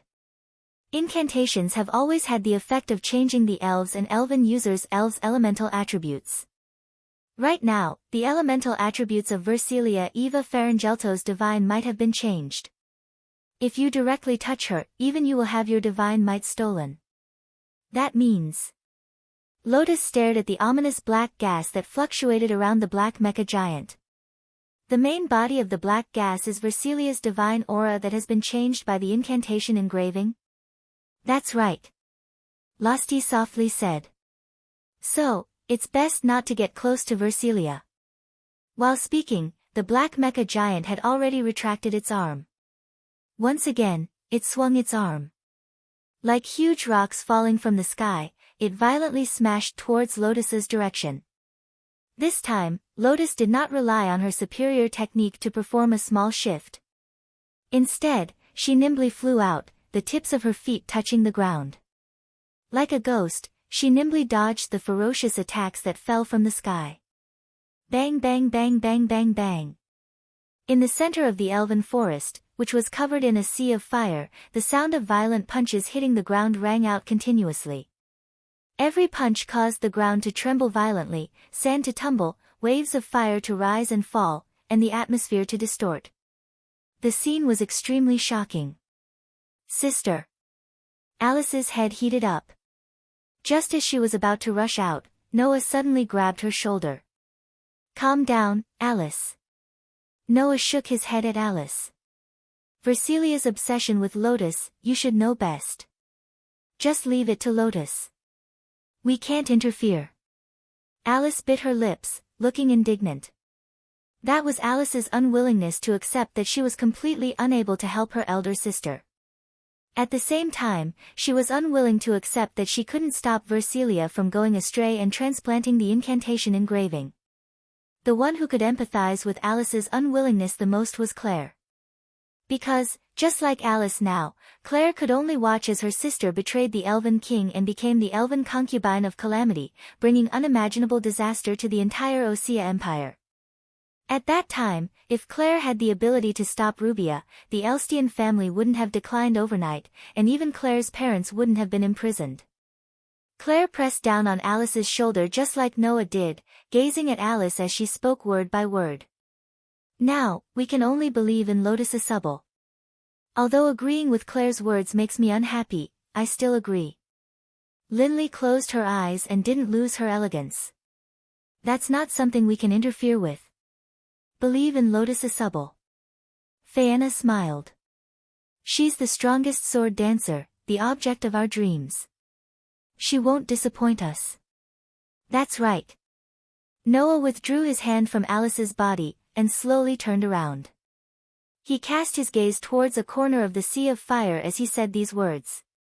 Moreover, we also have things we need to do. Hearing Noah's words, the group of girls subconsciously followed Noah's gaze and looked in the direction Noah was looking. In the next instant, all the girls' expressions changed. Ah! Have I been discovered? Following this somewhat coquettish voice, a tall and graceful figure emerged from the sea of fire. You can still discover me in such a situation.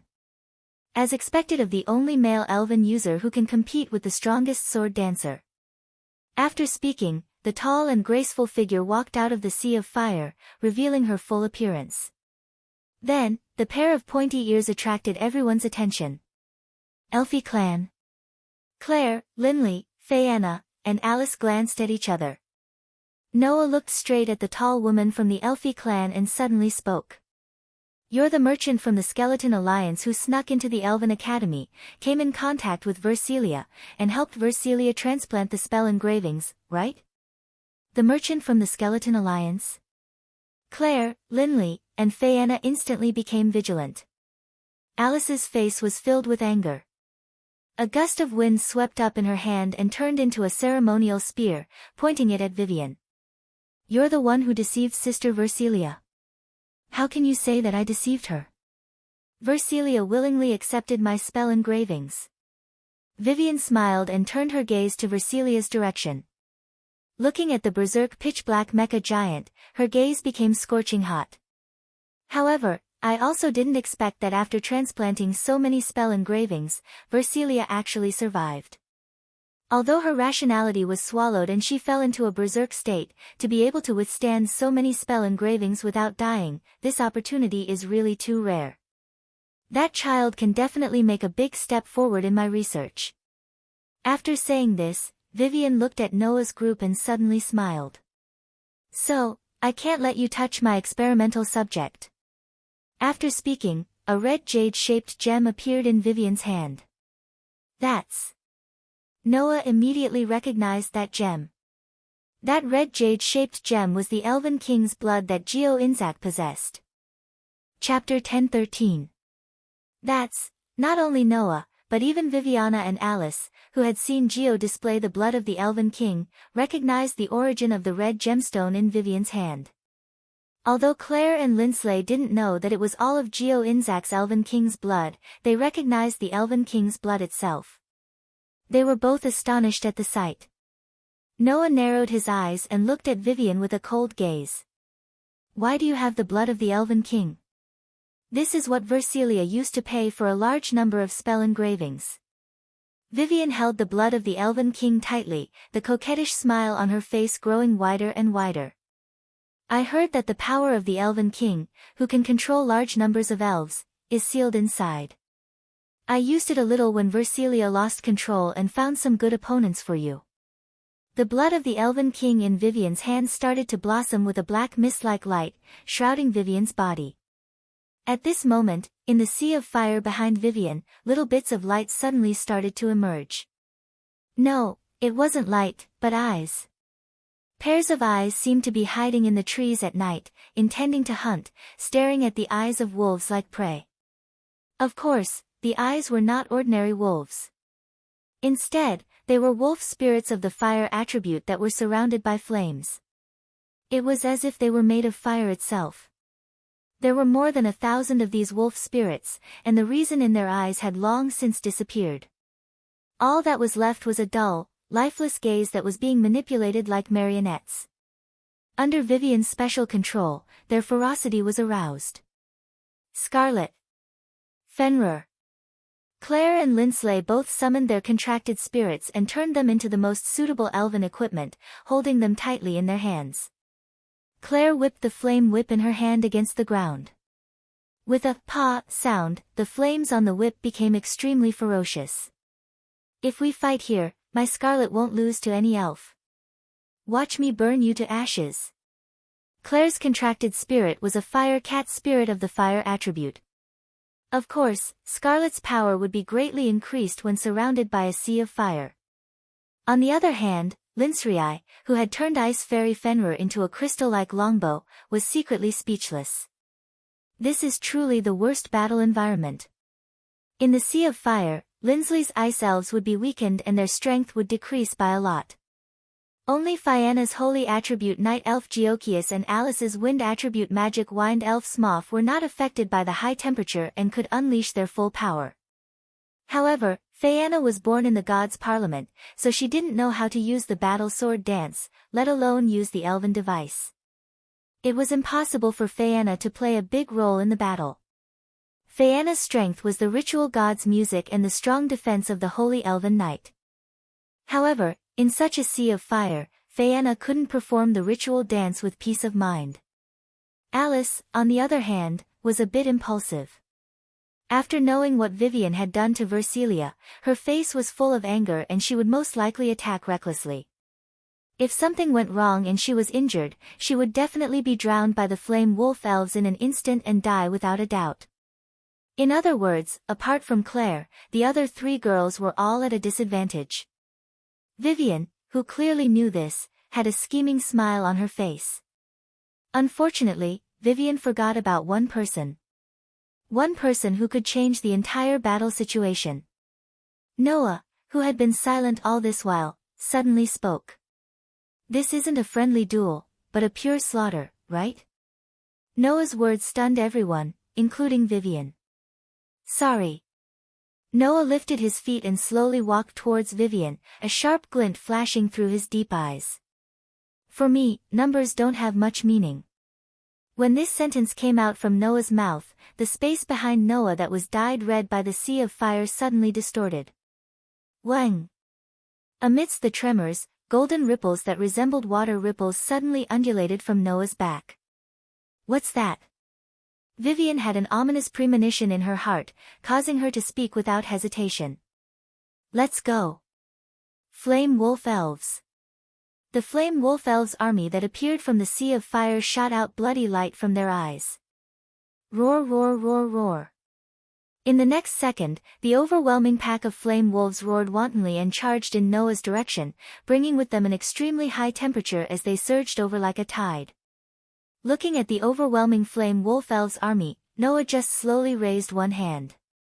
The golden ripples that covered Noah's back suddenly burst out bursts of energy waves that were hard to detect.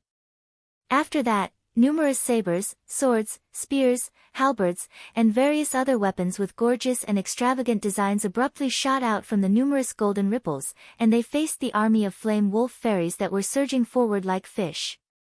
With a shake, they shot up explosively. Like a stream of light, the rain of precious artifacts that covered the sky and the earth met with the army of flame wolves that covered the sky and the earth. Bang! The flame wolf spirit that was charging at the very front was directly shot by a spear. Its entire body exploded into a cluster of sparks in an instant. It didn't even have the time to let out a scream before it disappeared into the air. Bang bang bang bang bang bang. After the first flame wolf elves that were shot, a series of muffled sounds rang out one after another, following closely behind.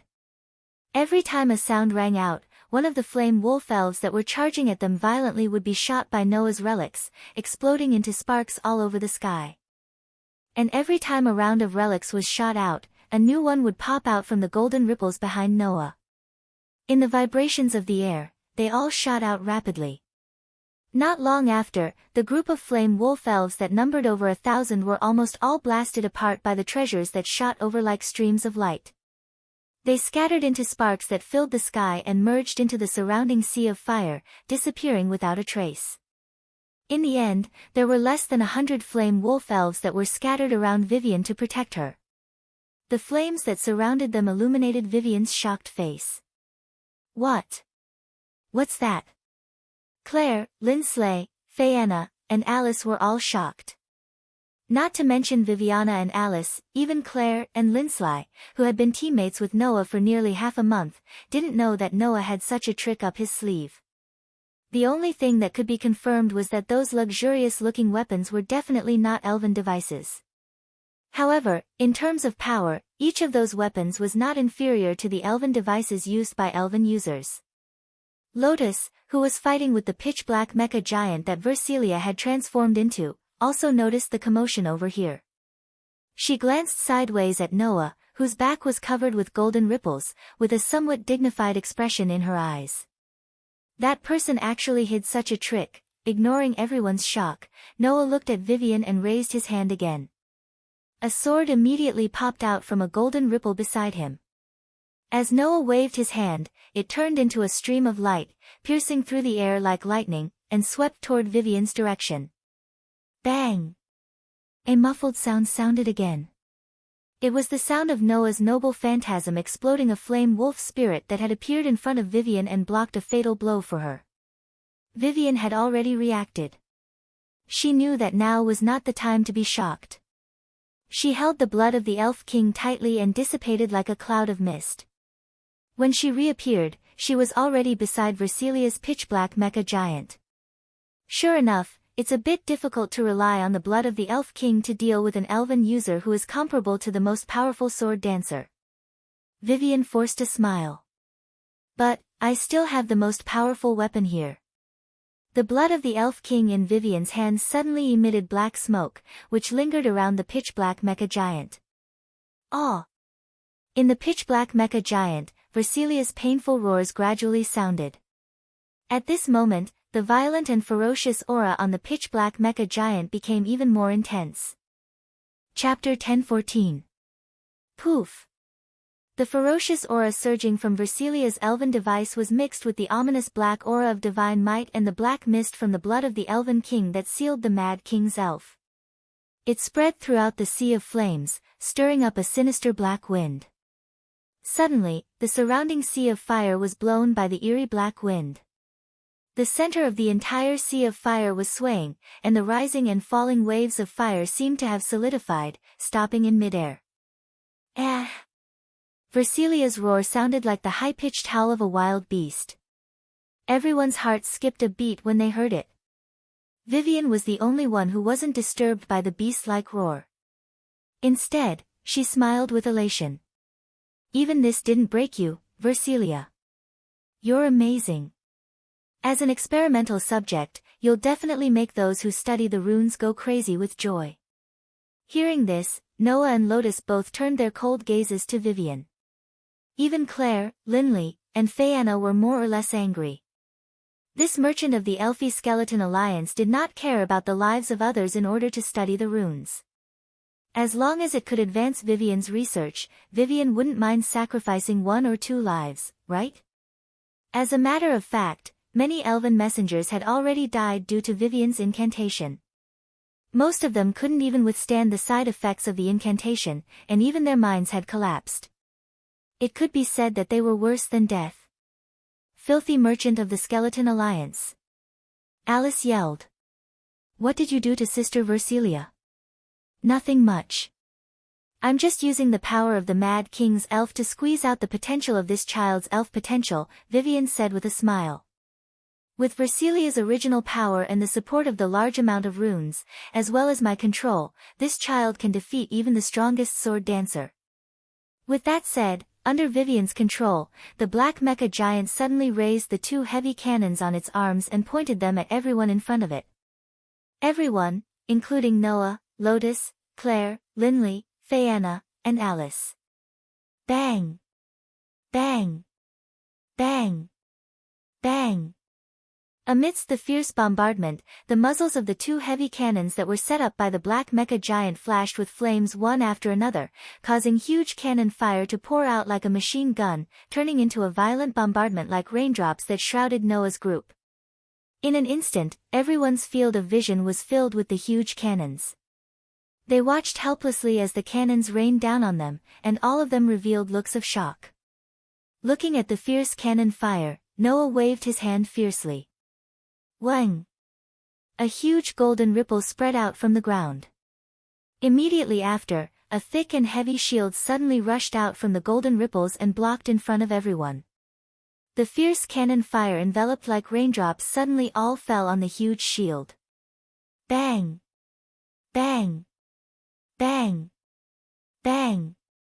The next moment, the violent impact waves and the strong fire waves exploded in front of the huge shield at the same time, stirring up turbulence all over the sky.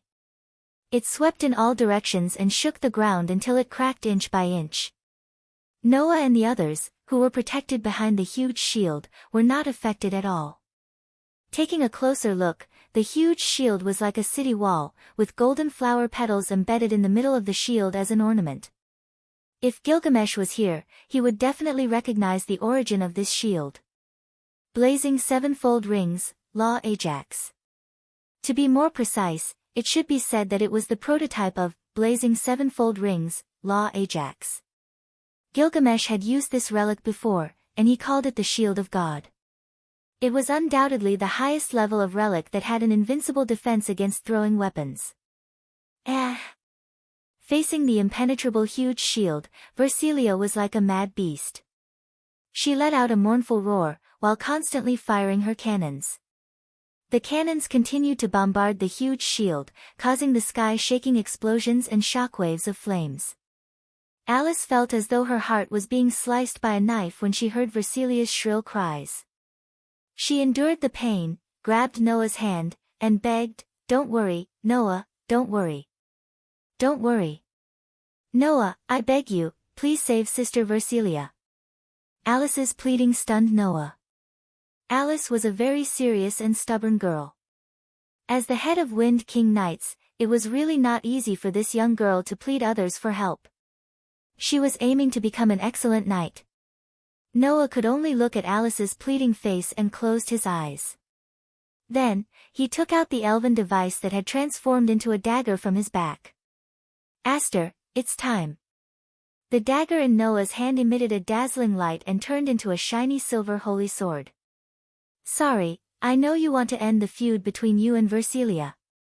Noah held the holy sword tightly in his hand and looked up at Lotus. "However, there are two of them now.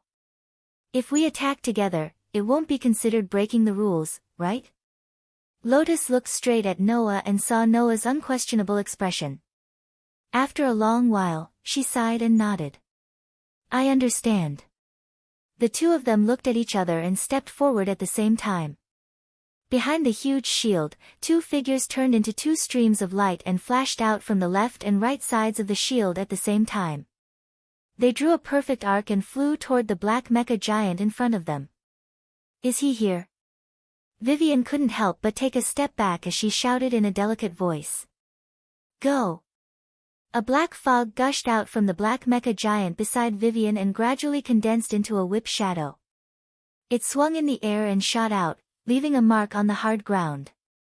It violently whipped toward Noah and Lotus. In the face of the oncoming whip shadow, Noah and Lotus trembled at the same time. Their speed suddenly soared like lightning. Before the whip shadow could fall, they had already arrived in front of the pitch-black mecha giant. Absolute sword skill. Primary form purple lightning. Two cold sword lights, one white and one black, appeared at the same time and heavily fell on the black mecha giant. Puchi. Two chilling sword lights slashed across the body of the black mecha giant, piercing through its shoulders. With a loud tearing sound, the two gigantic arms of the black mecha giant were directly severed, falling to the ground with a loud crash. Versilia's roar became even crazier. This was caused by Vivian, who had watched the black mecha giant's arm being chopped off, forcibly controlling the black mecha giant to attack while her expression changed. Thus, two heavy cannons were set up on the shoulders of the black mecha giant. Shocking divine might energy was converted into a terrifying cannon blast that shot towards Noah and Lotus. However, when they saw the two cannons shooting toward them, Noah and Lotus actually advanced instead of retreating. With great tacit understanding, they rushed forward. The holy sword and demon sword in their hands surged with dense divine might as they swung their swords at the incoming cannons. Bang! The sharp weapons collided with the fierce cannons, setting off a violent wave of fire. However, Vivian was suddenly shocked. Hum! The violent wave of fire suddenly rotated and turned into two flaming vortexes. One of the vortexes was absorbed by the two highest-level elven devices, one white and one black. Holding the elven devices that carried the two scorching flames, Noah and Lotus rushed out of the fire wave. In a flash, they suddenly appeared in front of the black mecha giant. Absolute sword skill. Form 4 flame cut. The holy sword and demon sword that carried the violent flaming vortexes blasted out like a violent wind will, fiercely bombarding the black mecha giant. Dong! A terrifying loud sound resounded through the sky. Chapter 10:15. Dong! The holy sword and the demonic sword slammed into the mecha giant, creating a deafening boom. At the same time, the fire vortex exploded, turning into a terrifyingly high temperature that instantly enveloped Versilia's elven magic equipment. Ah! Within the raging flames, Versilia let out a painful wail. The ominous black gas around the elven device evaporated under the heat of the flames, turning into smoke and disappearing into thin air. However, the buff from the large number of spell engravings made Versilia's power endless. Even if she was burned in the violent flames, she still persisted bitterly and didn't fall. Seeing this, Noah and Lotus, who were holding the demon slayer and vorpal sword, nimbly retreated with the help of the blast wind. After landing firmly on the ground, they looked at each other. Looks like I have no choice but to go all out. Lotus's eyes flashed. She stared at Versilia, who was struggling to hold on in the raging flames, and suddenly spoke. Since you also know the absolute sword skill, you should be able to use that move, right? That move? Noah was startled at first, then he seemed to understand what Lotus was talking about. His eyebrows twitched. Noah and Lotus used a variety of absolute sword skills. Sword skill for body destruction, initial form, purple lightning. Group annihilation sword technique, form 3, shadow moon dance. Destructive sword technique, form 6, shattered tooth. There was also a sword technique that countered certain attributes, using a unique frequency of divine might energy to absorb the opponent's flames, neutralizing the opponent's attack while at the same time using the power of the flames to superimpose on one's own divine might energy to perform an even more powerful attack. Form 4, Flame Slash. These sword skills were able to display unimaginable effects and effects under specific battle situations. The move that Lotus mentioned was not only the most powerful of the absolute sword skills, but it was also not used against elven users. It was a destructive sword skill used to defeat large elves. According to Gray and Vaz, this move was originally a dual sword skill, but if the user's skill was high enough, they could use it even with a single weapon. And once this sword technique was practiced to the extreme, then even among all the elves, apart from the Elf King, the highest-level demon god-level elves could be killed. Although it's an ultimate sword skill used to deal with large elves, but if it's you and I, even if the opponent is an elven user, we can still use it, right? Lotus stared closely at the pitch-black mecha giant and said. Moreover, even if it's not a large elven device, Versilia's size is enough to be used against absolute sword skill. Hearing this, Noah tightened his grip on the holy sword in his hand and stared at the black mecha giant in the flames. Think carefully. This isn't the elemental elf realm. We can't turn damage into mental attacks. If Versilia is hit by that move, she might die. So, we can only destroy Versilia's elven device, Lotus said without hesitation. You can't hurt Versilia. You really know how to give people difficult problems, Noah said sarcastically, but the corners of his mouth slowly rose. I hope your hands won't tremble. Tremble? Lotus's mouth also slowly rose. You too. Facing the black mecha giant that was much larger than them and as ferocious as a ferocious beast, Noah and Lotus merely gripped the swords in their hands tightly.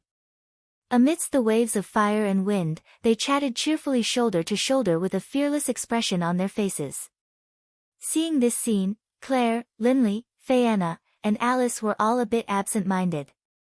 Vivian, on the other hand, seemed to be enraged and fearful as she let out a sharp cry. I don't believe that Versilia can't defeat 2 elven users with so many spell engravings. Then, Vivian smashed the Elven King's blood on the ground heavily. Bam! The priceless Elven King's blood was shattered into a pile of fragments in response to the sound. However, from the shattered blood of the Elven King, a black mist that was much darker than any of the previous mist rose up.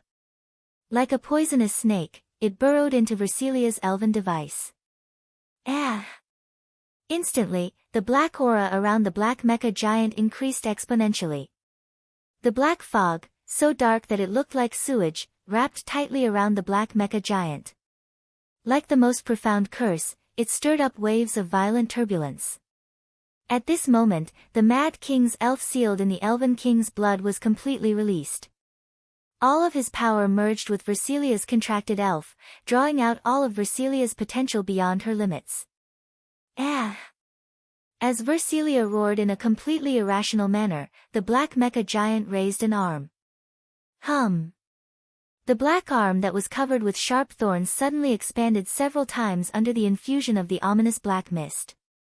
Like an iron tower that fell from the sky, it brought with it a whistling wind and distorted space as it fiercely smashed toward Noah and Lotus. The huge fist had yet to truly come into contact with Noah and Lotus, but the powerful wind brought about by the fist blew against Noah and Lotus, causing their clothes to flutter wildly and stick close to their skin. Noah and Lotus just stared at the huge fist that was rapidly expanding in their eyes. Under the extremely terrifying power of the blow, their bodies suddenly trembled. Bam! Finally, the huge fist that fell from the sky like an iron tower heavily bombarded the ground where Noah and Lotus were standing, causing a thunderous explosion that erupted from the center of the elven forest. The moment the rumbling sound exploded, the most frightening attack wave since the start of the battle surged out from the middle of the battlefield. It was as though one could clearly see it with one's naked eye. It transformed into a substance-like ripple that spread out within a couple of blinks of an eye. Only after it spread to a distance of dozens of meters away did it gradually disappear. As for the trembling of the ground, it couldn't be stopped no matter what. It was also because of this that Claire, Linley, Viviana, Alice, and even Vivian, who were caught off guard by the trembling of the ground, didn't notice it. On the 2 sides of the black mecha giant that was bombarding the ground, 2 figures suddenly flashed out. Clang! Dazzling white light and rich black light burst out from the demon slayer and the Vorpal sword at the same time, instantly illuminating the entire space that was dyed red by the sea of fire. At the same time, an astonishing divine power spread out from Noah and Lotus like phosphorescence, surging in all directions like a tide. The 2 figures holding the demon slayer and the Vorpal sword seemed to flash across the space with the black mecha giant as the center. Suddenly, they crossed each other. Absolute sword skill. Formbreaker Ardent Flower Spiral Sword Dance 18 consecutive slashes. The Holy Sword and Demon Sword emitting white light and black light instantly turned into countless sword rays that crisscrossed on the black mecha giant. Poochie poochie poochie poochie poochie. Along with the chaotic slashing sounds, the huge body of the black mecha giant was cut apart by the sword rays. Along the sword rays, each part of the mecha giant slid down one by one, spewing out pitch-black mist, and collapsed in one breath. Boom! A muffled explosion resounded. The black mecha fortress that was like a giant that blotted out the sky suddenly exploded, turned into specks of starlight, and disappeared in the air. Among them, Versilia, whose whole body was covered with ferocious brands, closed her eyes tightly and fell to the ground due to gravity. She made a muffled sound, and her delicate body kept convulsing. On the 2 sides of the starlight that filled the sky, Noah and Lotus had their backs facing each other. Their backs were straight, and their robes were fluttering in the wind. It was a very beautiful scene. Chapter 10:16. Crackle, crackle crackle crackle, the sound of trees being burned rang out in the dense sea of flames, reverberating in the forest that had suddenly lost all other sounds. Ugh, Versilia let out a bitter groan. Her body was spasming. Her entire body was engraved with ferocious scar-like brands. It was quite a shocking sight. If you were to count them, it would be a meaningless matter. There were at least dozens of runes engraved on Versilia's body, if not hundreds of them, then there were at least dozens of them. This didn't even include the runes engraved on Versilia's body. If one were to count the runes in Versilia's body, such as the runes in her heart, there would be at least 100 of them. Ordinary elven envoys might have a mental breakdown in an instant after engraving even a single rune on them. Versilia, on the other hand, had not only engraved the runes on her heart, but she had also implanted hundreds of runes all over her body. The side effects of all the runes added together could kill hundreds or thousands of elven envoys, let alone one elven envoys, right? However, even though Versilia's mind was devoured by the runes and she lost her mind, she still held on and didn't die. The reason was because of a single obsession. Lien. Asubble, the soft voice from Versilia's mouth contained the root of all the obsessions in her heart. Hearing this voice, Lien's hand that was holding onto the elven envoy subconsciously tightened. She lowered her head and slowly walked towards Versilia, arriving in front of her. Lien. Asubble. Versilia seemed to have recovered a bit of consciousness. She raised her eyes with difficulty and cast her gaze towards Lien. Versilia. Lotus looked into Versilia's eyes. Just this point alone made Versilia's pained expression soften a lot. 3 years ago, the strongest sword dancer had defeated Versilia with a single strike. Versilia didn't even exist in her eyes.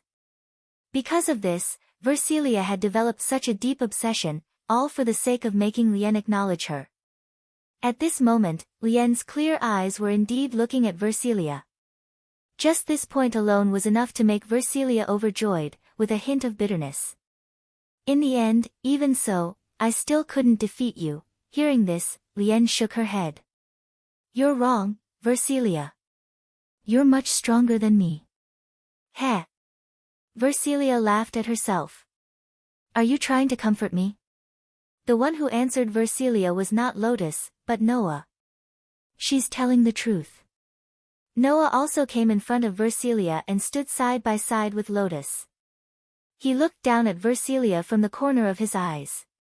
At the very least, there isn't a single elven user who can withstand over 100 spells without dying like you, not even the strongest sword dancer. Lotus nodded and said to Versilia. Although you've once walked the wrong path, I've seen how tenacious your will is. That's why, Versilia, I must tell you that you're truly very strong, even stronger than me. Versilia's eyes trembled. She looked at the man and woman standing in front of her, holding a pure white holy sword and a pitch-black magic sword.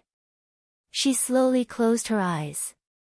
In the end, what remained on Versilia's face was satisfaction and calmness. She no longer had the coldness and stubbornness of the past. Seeing this, Lotus couldn't help but step forward. Don't worry. Noah voiced out Lotus's concern. Versilia isn't dead yet. But... Lotus looked at Noah. She still has spells on her body. Ace has the highest level of spell resistance that can even erase elven spells. Noah raised the holy sword in his hand. With Ace's power, he should be able to erase all the spells on Versilia's body. After saying that, Noah pressed the holy sword in his hand against Versilia's body, and he poured his divine might into her body. Brilliant white light shone from the holy sword in Noah's hand and enveloped Versilia's body. Chi! Under the brilliant white light, the spell runes all over Versilia's body that looked like ferocious scars seemed to be burned by flames.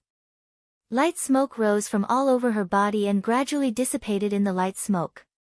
Seeing this scene, Lien's expression eased. Impossible. On the other side, Vivian, the spell engraving merchant from the Skeleton Alliance, slowly stepped back. She looked at Versilia lying in front of Noah and Lotus with shock and fear on her face. How could I possibly lose to 1 or 2 elven envoys when I have so many runes and engravings? Indeed. Versilia's strength was at the peak of the elven user level. Even in the Elven Sword Dance Festival that gathered the best Elven users under the age of 20, Versilia's strength was definitely at the highest level. Under such circumstances, coupled with the buffs of nearly 100 spells, not to mention ordinary Elven users, even Grey and Vath, who were known as the strongest Elven users on the continent, would have to suffer in front of Versilia, who had transformed into a violent beast. Versilia could no longer be called an Elven user. However, such a Versilia was also not facing an ordinary Elven user. Noah had a LV, for ability value buff. His strength was comparable to Hercules in the current world in the form of a servant. His contracted Elven was also the strongest existence among all sword elves. Lotus's body contained the power of the Dark Elf King. Her contracted Elven user was also the highest-ranked Dark Elf who had the responsibility of guiding the Dark Elf King. To put it bluntly, whether it was Noah or Lotus, they had exceeded the strength of an Elven user. In this way, even if Noah or Lotus, one of them could deal with Versilia alone, let alone working together. Unless Versilia could transplant over 1,000 spells and not die. Otherwise, it was really impossible to win against either Noah or Lotus. Not to mention, Noah had not used his hidden strength, and Lotus had not drawn out all the power of the Dark Elf King. This result was also natural. Vivian could only turn around in fear and wanted to run in the other direction of the forest. Whoosh! At this moment, an arrow made of ice brushed past Vivian's cheek and shot in front of Vivian. At the same time, it cut a wound on Vivian's cheek and nailed to the trunk of a tree in front of Vivian. Want to escape? Holding an ice crystal longbow, Linsley showed an elegant smile in Vivian's direction.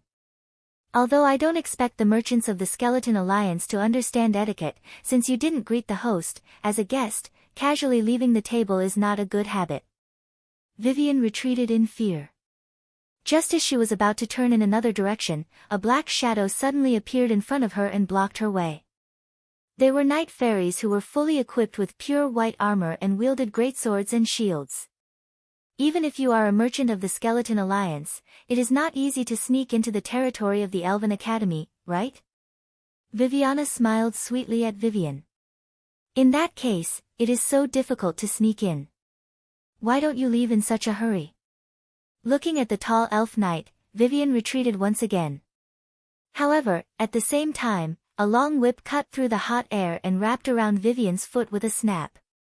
Vivian instantly lost her balance and fell heavily to the ground, letting out a painful groan. It is all because of you that so many troublesome things have happened. Claire, who tightly grasped the handle of the long whip, shouted in a delicate voice. Watch me burn you to a crisp. Hearing this, before Vivian could react, a ceremonial spear suddenly appeared in front of her. Filthy merchant of the Skeleton Alliance, Alice looked down at Vivian and said coldly. You will use your whole life to atone for what you have done to my sister. Unprecedented despair and fear surged in Vivian's heart. She finally couldn't help but let out a terrified cry. Ah! The mournful scream echoed in the sea of fire in the forest for a long time. Chapter 10:17. Dusk gradually descended. Many people were gathered at the entrance of Alicia Elven Academy. It wasn't just the students of Alicia Elven Academy gathered here. There were also Elven Knights wearing the uniform of the Empire's Elven Knight Order. At this moment, these Elven Knights from the Empire were guarding the front of a carriage, waiting for someone to ride it. The person planning to ride the carriage was Versilia. Standing in front of the academy gates, Versilia's gaze swept past the group of girls in front of her. As far as Versilia's eyes could see, Claire, Linley, Fianna, and Alice were all present. Even Greyvath was present. Everyone, please go back, Versilia said to the group of people who were staring at her. I'm only a criminal now, not the strongest elven caster the Academy is proud of. I'm going to the Imperial capital to atone for my crimes. It's not worth it for you to send me off with such fanfare. Ever since the end of the Lambard War, transplanting runes had been seen as a taboo. If an elven caster transplanted a rune without permission, it was equivalent to a crime.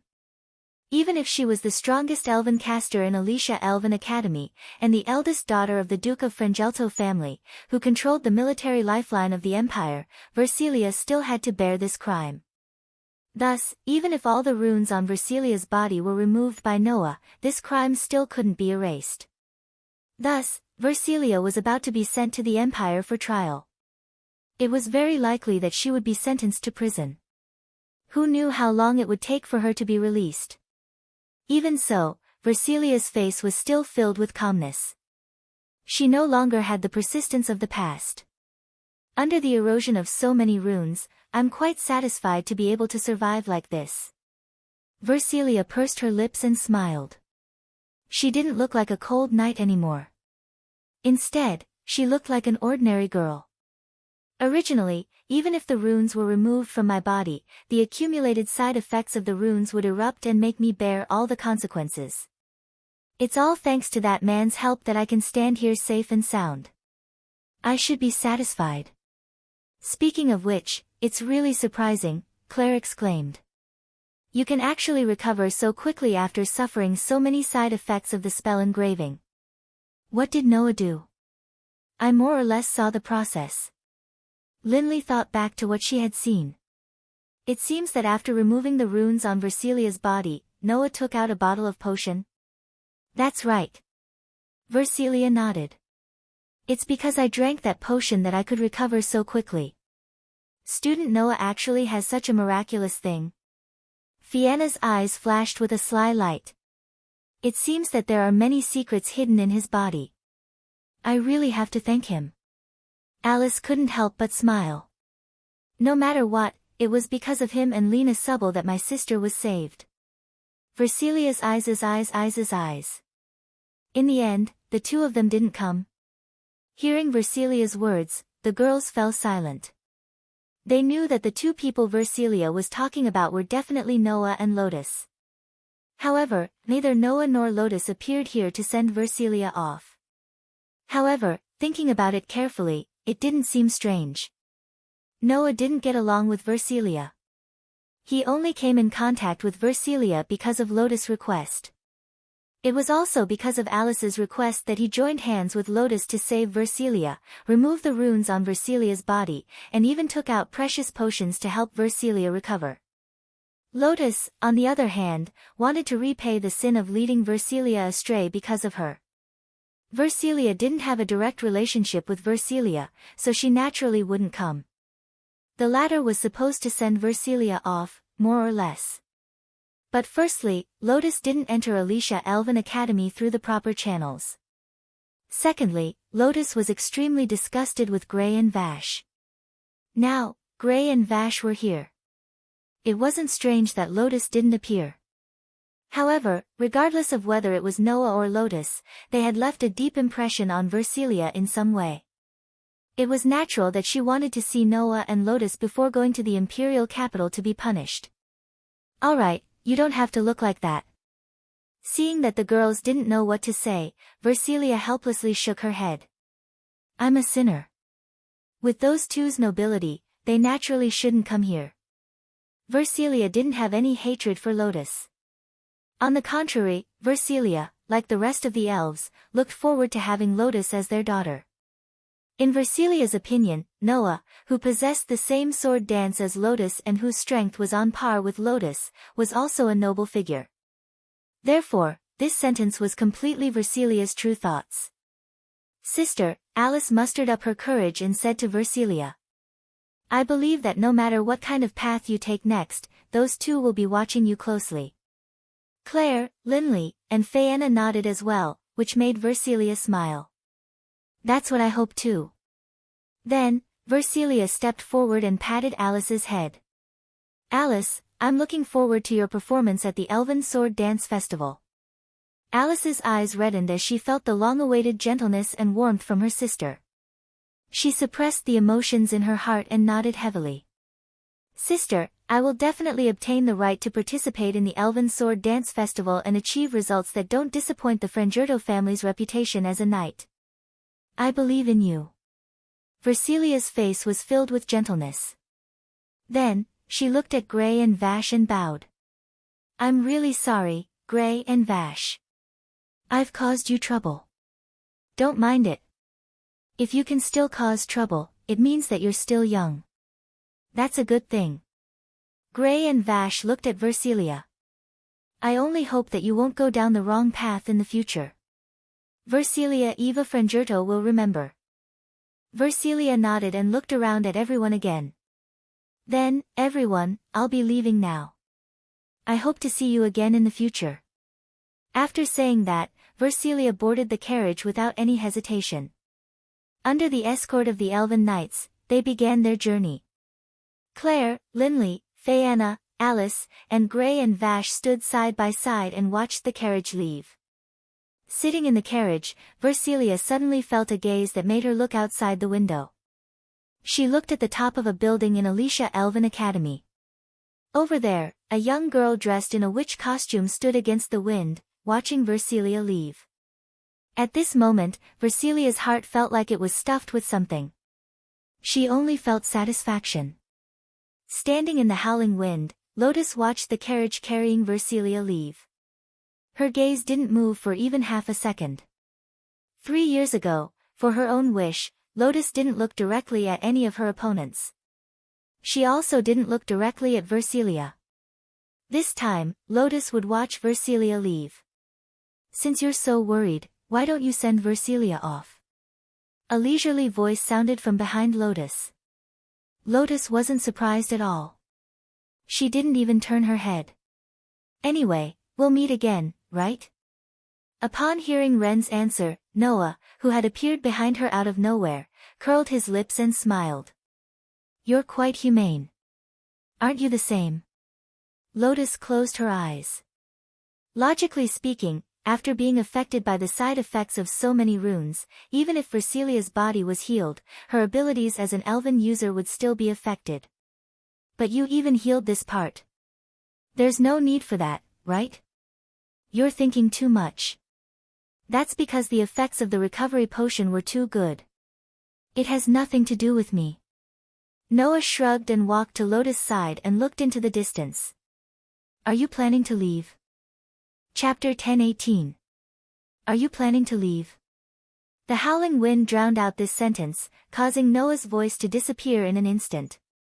If Lotus did not hear this, it would not be strange at all. Thus, Lotus remained silent and did not say anything. However, it was this attitude that made Noah understand. Lotus must have heard it. With regards to Lotus, Noah more or less had some understanding of her. Although she was very mysterious in all aspects, at the end of the day, this girl who was known as the strongest sword dancer, who enjoyed supreme glory and was worshipped by almost all the witches in the world, was actually just an ordinary girl. He would regret his past wrongdoings. She wanted to make up for her past mistakes. She cared about the safety of others. At the same time, she cared about others, took care of others, and did not hesitate to go through water and tread on fire for those close to her. Otherwise, there was no need for Lotus to return to Alicia Elf Academy because of Versilia's matter. Otherwise, there was no need for Lotus to help Fayanna solve the problem of contracting a spirit because of their past interactions. In short, this girl who was extremely famous in this world, in Noah's opinion, was a good person. However, Lotus also had a lot of responsibilities on her shoulders. For example, the good and bad that came with the title of the strongest sword dancer. For example, the power of the Dark Elf King. For example, the world fragment that existed in Lotus's body and fundamentally changed Lotus' fate. These things made Lotus destined to have an extraordinary life. Noah's relationship with the world was not small. In Noah's opinion, since Lotus' fate changed because of the world fragment, then he had the responsibility to bear all of Lotus' fate. It was because of this that Noah agreed to Lotus's request and helped her test Versilia. However, because he understood Lotus's character, Noah was even more troubled. Now, the world fragment was with Noah. If Noah wanted to take it back, he could not say that he could at any time, but it was not impossible. However, Noah did not know how to take the world fragment from Lotus's heart without hurting her. Therefore, how could Noah not feel troubled? Lotus did not know if she had noticed Noah's dilemma, but she suddenly spoke. To be honest, I'm not at all interested in the thing in my body that can even change the will of the Dark Elf King and make the power of the Dark Elf King not choose to reincarnate into a male but into me, as well as the origin of you who possesses this inconceivable thing. Is that so? Noah was slightly startled, and then he smiled bitterly. It's something that fundamentally changed your fate. You really don't mind? If I say that I don't mind, then I must be lying. Lotus was silent for a while and then said this sentence. Otherwise, I wouldn't come to you. You to say. Noah looked up at the elven forest outside Alicia Elven Academy and asked. When did you notice it? Noah was naturally asking when Lotus had detected the existence of the world fragment. Noah was more or less surprised by Lotus's answer. From the very beginning, ever since I gained consciousness, I felt its existence as if it was in the unseen world. In the beginning? Noah was really surprised. One must know that even Orpheus could not detect the existence of the world fragment in his body. He could only passively endure the influence of the world fragment, which was why he came to find Noah. Lotus, on the other hand, actually knew about the existence of the world fragment from the beginning. However, thinking about it carefully, it was not that strange. Although Lotus was not as strong as Orpheus, the existence of the world fragment came in all kinds of forms. Some could not be seen except for Noah. Some could be seen and touched by anyone. It was not strange that Lotus could detect it. Then, have you never thought of figuring out what it is? Noah asked doubtfully. Anyone would feel uneasy if there was an unknown thing residing in their body, right? That's true, but so far, it has not brought me any adverse effects. Lotus said lightly as if she was not talking about her own affairs. Although I inherited the power of the Dark Elf King because of its existence, similarly, without it, not only would the power of the Dark Elf King not be able to perfectly awaken, but it might also devour me and turn me into a resentful spirit like the demon King Solomon. That might be the case. Then. Noah was silent for a moment, then sighed. You have never thought of taking it out? Indeed, I have never thought of it. Lotus's tone did not have any confusion. Of course, there is also Lastia's firm opposition. That child thinks that I can perfectly awaken and control the power of the Dark Elf King because of the inexplicable existence in my body. If I take it out, the power of the Dark Elf King is likely to go berserk. So, you really don't care about anything? Noah frowned. Even if you know that I want to take it back, you don't care? I don't care. Lotus's tone still did not have any confusion, and similarly, there was no falsehood in it. However, this time around, Lotus turned around and looked straight at Noah. She spoke with great determination. Whether it is the origin of the thing in my body, whether it is related to you, the influence of the power of the Dark Elf King, or what will happen to me if I take it out, I don't care about any of these. I just feel that since my fate has changed because of this, then I should fight you for it. That's all. Hearing this, Noah finally understood Lotus's thoughts. This girl kept saying that her fate had changed because of the world fragment, but in fact, she did not want her fate to be decided by other things. Since the beginning of this life of Liena Subbles was not decided by himself, then the end of this life should be decided by himself. This was the reason why Lotus did not care about the world fragment, but was somewhat obsessed with Noah. In short, Lotus's true purpose was not to investigate the origin of the world fragment, nor to contact Noah. She also did not want to investigate the relationship between Noah and the world fragment. She only wanted to prove her own will through Noah, who had an extraordinary relationship with the world fragment that had changed her fate. That's right. Like Versilia, Lotus only wanted to prove herself. To prove that even if the beginning and process of her life had been changed by an unknown existence, it did not mean that this girl did not have her own will. I can clearly feel that something in my body is desperately wanting to return to your side, Lotus said as she stared at Noah, emphasizing each and every word. However, since it has taken the liberty of lodging in my body and changed my life and fate, then, if it wants to leave, it must first ask for my permission. From Lotus's words, Noah could hear an unprecedentedly strong will. It was not a willpower that existed to make things difficult for Noah, nor was it a willpower that existed to get to the bottom of things, nor was it a willpower that existed to complain. It was simply a willpower that existed to prove its own willpower. So, if you want to take it back, then defeat me. Lotus turned around and once again faced the vast scenery of the academy, her voice slowly reverberating in the surroundings. Defeat me, and no matter how you want to take it back, I will cooperate. Leaving these words behind, Lotus leaped and fell into the thicket below. Her figure gradually disappeared from there. In the end, Lotus only left one sentence for Noah. I will be waiting for you at the Elven Sword Dance Festival. Noah lowered his eyes and looked in the direction that Lotus disappeared in, not saying anything for a long time. Because, other than Lotus's words, there was another girl who left a message for Noah. For Lotus's sake, I will not let her lose to you. As soon as the voice fell, a pitch-black feather slowly floated down from the horizon. Noah reached out his hand and caught the pitch-black feather. He stared at the pitch-black feather for a long time before helplessly speaking. It seems that the troubles I have to deal with in this world will not end so easily. Chapter 10:19. Master. Please wake up. Master. In his sleep, Noah heard a very pleasant but emotionless immature voice calling him. However, perhaps it was because the voice was too cute and pleasing to the ear, Noah didn't wake up at all. Instead, he felt like he had heard a nice lullaby, and his consciousness became more immersed in the dream. Soon, he fell asleep. Master. Please wake up. There was a hint of confusion in the melodious voice that was calling Noah. It seemed that she didn't know what to do about Noah not waking up. She didn't say anything. Although Noah subconsciously felt that it was a pity that the melodious voice was gone, he was more immersed in the comfortable quilt without the voice. At this moment, a sweet breath hit Noah's face.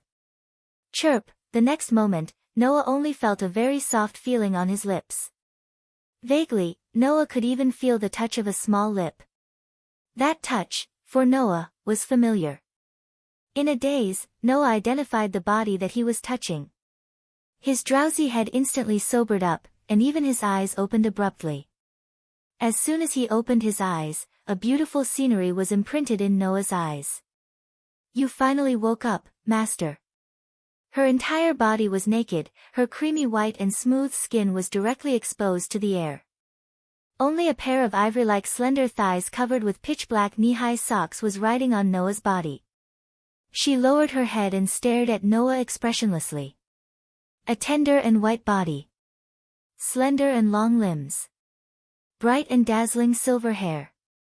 A young and beautiful face. Who else could it be except for Aster? AI. Aster. The first thing he saw when he woke up in the morning was such an exciting scene. As a healthy man, Noah's whole body almost trembled and he almost screamed. Why? Why is it you again? Because I'm calling Master to wake up. Aster's beautiful face still didn't show the slightest emotion as she said this sentence as if it was a matter of course. The contract spirit of the person who gives snacks also seems to wake her master up in the morning, so Aster also tried. The so-called person who gives snacks in Aster's mouth was Lindsay Lay. As a young miss who was good at household chores, Linley's favorite thing to do in her free time was to develop new desserts, and then let Carol and Fenrir taste them. Occasionally, she would even take them to the academy to share, claiming that this was the consideration a noble should have. Since living in Lindsay Lay's room, Aster seemed to be often fed by Lindsay Lay. Thus, as time passed, Aster began to call Linley the person who gave out snacks. In other words, Aster saw Lindsay Lay's contract spirit Fenrir wake her master up in the morning, so she decided to follow suit. However, Fenrir actually wouldn't take the initiative to wake Lindsay Lay up in the morning. Only when Lindsay Lay specifically told Fenrir to wake her up in the morning before she went to bed, Fenrir would do it. Thinking of this, Noah turned his gaze to the bed at the side. There, Lindsay Lay's figure had already disappeared. It was probably like what Aster said, she was woken up by Fenrir.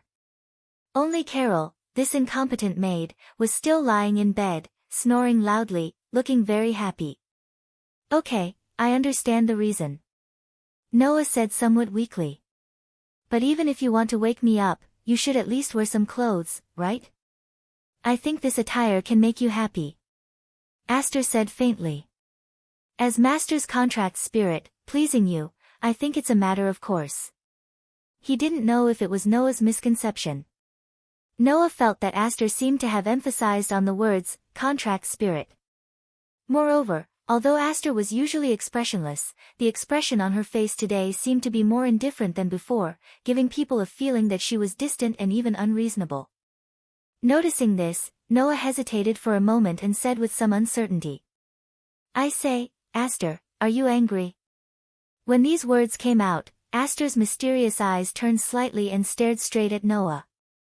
I am Master's contract spirit, and also Master's sword. Not long ago, we made a vow to each other, saying that we will never leave each other. Ah. Noah laughed dryly. Indeed. Indeed, I still remember, but... Aster put a slender finger on Noah's lips, looking straight at Noah with a trace of dissatisfaction. Master, you used a weapon other than Aster's. Hearing Aster's words, Noah finally understood why Aster was suddenly angry. Not long ago, when he was fighting against Vivian, Noah had activated the Gate of Babylon. With thousands of noble artifacts, he instantly destroyed thousands of fire wolf spirits controlled by Vivian using the blood of the Elf King sealed with the Elf King's blood. For the people of this world, even if he explained the origin of the noble artifacts to them, they probably wouldn't understand. The only thing that was certain was that none of the 1,000 noble artifacts were weaker than the elf device of this world. Aster also didn't know what a noble artifact was. Therefore, from Aster's point of view, it was as if Noah had used another elf device, which made her feel very uncomfortable. In other words, Aster was jealous. Moreover, she was jealous of Noah's weapon. I am Master's sword, and also the strongest sword spirit. Aster stared at Noah and said seriously. You have me who once annihilated the infernal king. Master doesn't need those third-rate weapons. Hearing this, Noah's expression became resentful. When he was fighting against Vivian, although Noah did not use a high-grade noble artifact, it was still a noble artifact. As a legendary artifact that the hero spirits possessed when they were alive, and after the hero spirits were upgraded to the hero spirit seat, it became the trump card of the hero spirits. Even if it was the lowest grade, E-grade noble artifact, its power was much stronger than many of the skills of humans. However, in Aster's eyes, such an existence was merely a third-rate weapon. It was estimated that only the strongest sword spirit, whose strength was comparable to an A++ grade noble artifact, could say that. After all, even if Noah had all the noble artifacts that could exist in the form of weapons and tools in this world, there were only a handful of noble artifacts that could be compared to Aster's. Considering the increase in power that could be obtained when working with Aster, other than the strongest series of noble artifacts, there was really no other noble artifact that could surpass Aster's full power. However, Noah could not help but laugh at Aster's dissatisfaction. Listen carefully, Aster. Noah extended his hand and patted Aster's head. You're different from those weapons. Different? Aster was puzzled. What's different about me? Although those weapons are powerful, to me, they're still just weapons. Noah patted Aster's head and said softly. But Aster is different. To me, apart from being my sword, Aster is also a rare companion. You have to remember this in your heart, do you understand? Hearing this, Aster stared blankly at Noah's gentle expression. His eyes that were filled with displeasure gradually returned to normal. I understand, Master. Oh. Noah was a little suspicious. Then tell me, what do you understand? Those weapons that Master has are just normal weapons to you, but I'm special. Aster said. So, from today onwards, not only will I be Master's sword, but I will also be Master's beloved sword. Seeing Aster's serious expression, Noah could only feel speechless in his heart. Since Aster woke him up, Noah did not plan to continue sleeping. After tidying up his clothes and letting Aster change, Noah held Aster's hand and walked out of the room. Humph, humph, humph. As soon as they came out of the room, a pleasant humming sound immediately entered Noah's ears. Chapter 10:20. Humph humph. In the kitchen, Linley, wearing an apron, was happily humming a song while making breakfast. The sweet aroma from the kitchen filled the entire dormitory room. Smelling the aroma in the air, not to mention Noah, even Aster looked towards the kitchen. Her beautiful big eyes were blinking, and one could see some desire in them. Linley, who was making breakfast in the kitchen, seemed to have noticed the arrival of Noah and Aster. She turned her head and looked outside the kitchen. When she saw Noah and Aster, an elegant smile appeared on her delicate face. "Good morning." "Good morning." Noah nodded. He lowered his gaze slightly and looked at the breakfast Linley was making. "Making breakfast?" "Yes." Linley seemed to be in a good mood. She skillfully made breakfast while happily replying to him. "Where's Carol? Hasn't she woken up yet?" "No." Noah shrugged. "That incompetent maid is still snoring away." "Don't talk about Carol like that." Linley glared at Noah and said reproachfully. "The maids of the Lawrence Frost family only need to be cute. If that's the case, you might as well buy a doll." Noah sighed. "Do you need me to wake her up?" "There's no need." Linley proudly raised the breakfast she was preparing. "Although Carol will continue to sleep if no one wakes her up, she will still be hungry. Once she smells the aroma, that child will wake up." "Sounds like a pet from somewhere." Noah laughed dryly. "It seems that I need to reevaluate the young miss and maid of the Lawrence Frost family. It's good that you know." Linley didn't seem to hear the derogatory meaning in Noah's words, and her mood became happy again. "Since you're awake, I'll make breakfast for you." Noah didn't argue and directly nodded. He held Aster's hand, who was looking towards the kitchen, and sat down at the dining table. Humph humph, humph, humph. Linley seemed to be very satisfied with the fact that someone was looking forward to the breakfast she made. Her mood also became better. Not only did she make breakfast a little faster, but her technique also became more flexible. "She really doesn't look like a spoiled young lady." Looking at Linley, who was happily busy in the kitchen, Noah couldn't help smiling. Linley's ability to take care of the family was truly off the charts. Even Alice, who specialized in cooking, couldn't win against Linley in terms of culinary skills. Every time he thought of the inconceivable situation of the young girl and her servant living in this room, Noah would sigh. Linley and Carol must have made a mistake somewhere. Otherwise, it wouldn't be that Linley, as a young lady, could be said to be omnipotent in family matters, while Carol, as a maid, was even more useless than the spoiled young lady. Just as Noah was thinking this and paying attention to Linley, who was busy in the kitchen, Linley, wearing an apron, carried a small tray full of breakfast, turned around with a smile and walked out. On the tray, there were sandwich-like pieces on the surface, drizzled with honey, roasted to incomparable crispness, and emitting an appetizing aroma.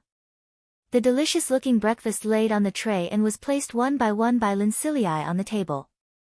"Here, please." As soon as he smelled the aroma, Noah's stomach had already begun to protest. Therefore, under Linley's beckoning, Noah reached out and picked up a sandwich, taking a small bite. The sweetness that stimulated the taste buds immediately spread in Noah's mouth. Although Noah didn't like sweet things, he didn't dislike it either. Therefore, Noah praised without any hesitation. "It's quite delicious." "Is it?" Linley, wearing an apron, said with some happiness and some pride. "This is made with cream and honey, a specialty of the Lawrencester territory. The taste is definitely much better than ordinary sandwiches." Saying such a sentence, Linley also brought out a tea set from the kitchen. "If you're done eating, come and taste the black tea I made myself. This is also made with the tea leaves of the Lawrencester territory." Hearing this, even Noah had a feeling that the service was too considerate, so he couldn't help but say so. "Linley will definitely be a good bride in the future." "Huh?" Lincilii was startled at first, then her pretty face blushed, and she said shyly with a mosquito voice. This is a proposal. Noah didn't hear Lincilii's whisper and could only ask in confusion. Did you say anything? No. Nothing. Lincilii shook her head in a panic, and poured out a cup of hot black tea with a red face. You can enjoy it. Oh. Although Noah was a little puzzled by Lincilii's reaction, he didn't probe further and continued to eat the delicious sandwich in his hand. At this time, Noah realized that his clothes were being pulled by a small hand. Master, Alice looked directly at Noah, her eyes that were usually full of mystery were surging with some desire. Seeing this, Noah couldn't help but smile, and tore a small piece of the sandwich in his hand and fed it to Aster. Come, Aster. Ah, Aster immediately opened his mouth obediently and bit the sandwich that Noah fed him. He puffed up his cheeks and chewed cutely. Ah! Lincilii, who saw this, let out a small cry of surprise. Noah looked at Lincilii with a puzzled face. What's wrong? No. Lincilii's gaze secretly peeked at the sandwich in Noah's hand until she was sure that the sandwich that Noah had just tore off to feed Aster was bitten by himself. Isn't this an indirect kiss? This time, Noah still couldn't hear Lincilii's muttering. At that moment, Noah scratched his cheek and said with a wry smile. What? Do you want me to feed you too? Lincilii's pretty face instantly turned red, but she coughed and pretended to be calm. If you insist on doing this, it's not like I can't consider it. Although she said this, Lincilii's eyes also showed some desire. Noah could only sigh again, and tore off a small piece of the sandwich, and fed it to Lincilii somewhat unhappily. Then open your mouth. Don't order me around. Lincilii shouted, but there wasn't a trace of displeasure on her face. Instead, she looked somewhat happy. This girl, could it be that she's the kind of person who looks like an S, but is actually AM? Just as Noah was thinking this maliciously, the door was directly pushed open. Noah, Lincilii, you still haven't gotten up? The one who appeared at the door was Claire. Hurry up and get up, today we're going to announce the new team for the team. Claire's aggressive words became softer and softer towards the end.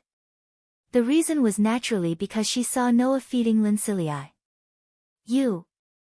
What are you doing? The next moment, Claire's angry voice resounded in the Crow class dormitory, opening the first scene of this day's school life. Walking in the hallway of the Elven Academy, Noah, Claire, Lincilii, and Fianna walked in the direction of the announcement board. Is it a team competition?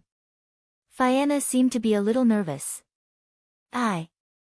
This is the first time I'm participating in this kind of competition between elves. Is there anything I need to pay attention to? Fianna used to be a witch from the gods' parliament. The skills she learned were almost all ritualistic music and communication skills with elves. She didn't have any knowledge of sword dancing at all. It was natural for her to feel nervous. Don't worry, you're the most important support member in our team. Noah smiled slightly. You just need to dance the ritualistic music, leave the rest to us. You can't be more reliable when you say this, someone who can rival the strongest sword dancer. Fianna also smiled slightly. However, Fianna's smile was more or less somewhat complicated. Then, Fianna lowered her voice and said to Noah, don't worry about it. Undoubtedly, I'm just using you. Chapter 10:21. Undoubtedly, I'm just using you. When Noah heard this, his footsteps paused slightly, and then he returned to his original state as if nothing had happened. Seeing this, Fianna was surprised. You don't care what I mean. Isn't it obvious? Noah smiled indifferently. That's right, you're just using me. Fianna was a bit speechless, but she still looked at Noah and said. You already knew. Or rather, your goal was clear from the start, right? Noah looked at Claire and Linley who were quarreling and said to Fianna without turning his head.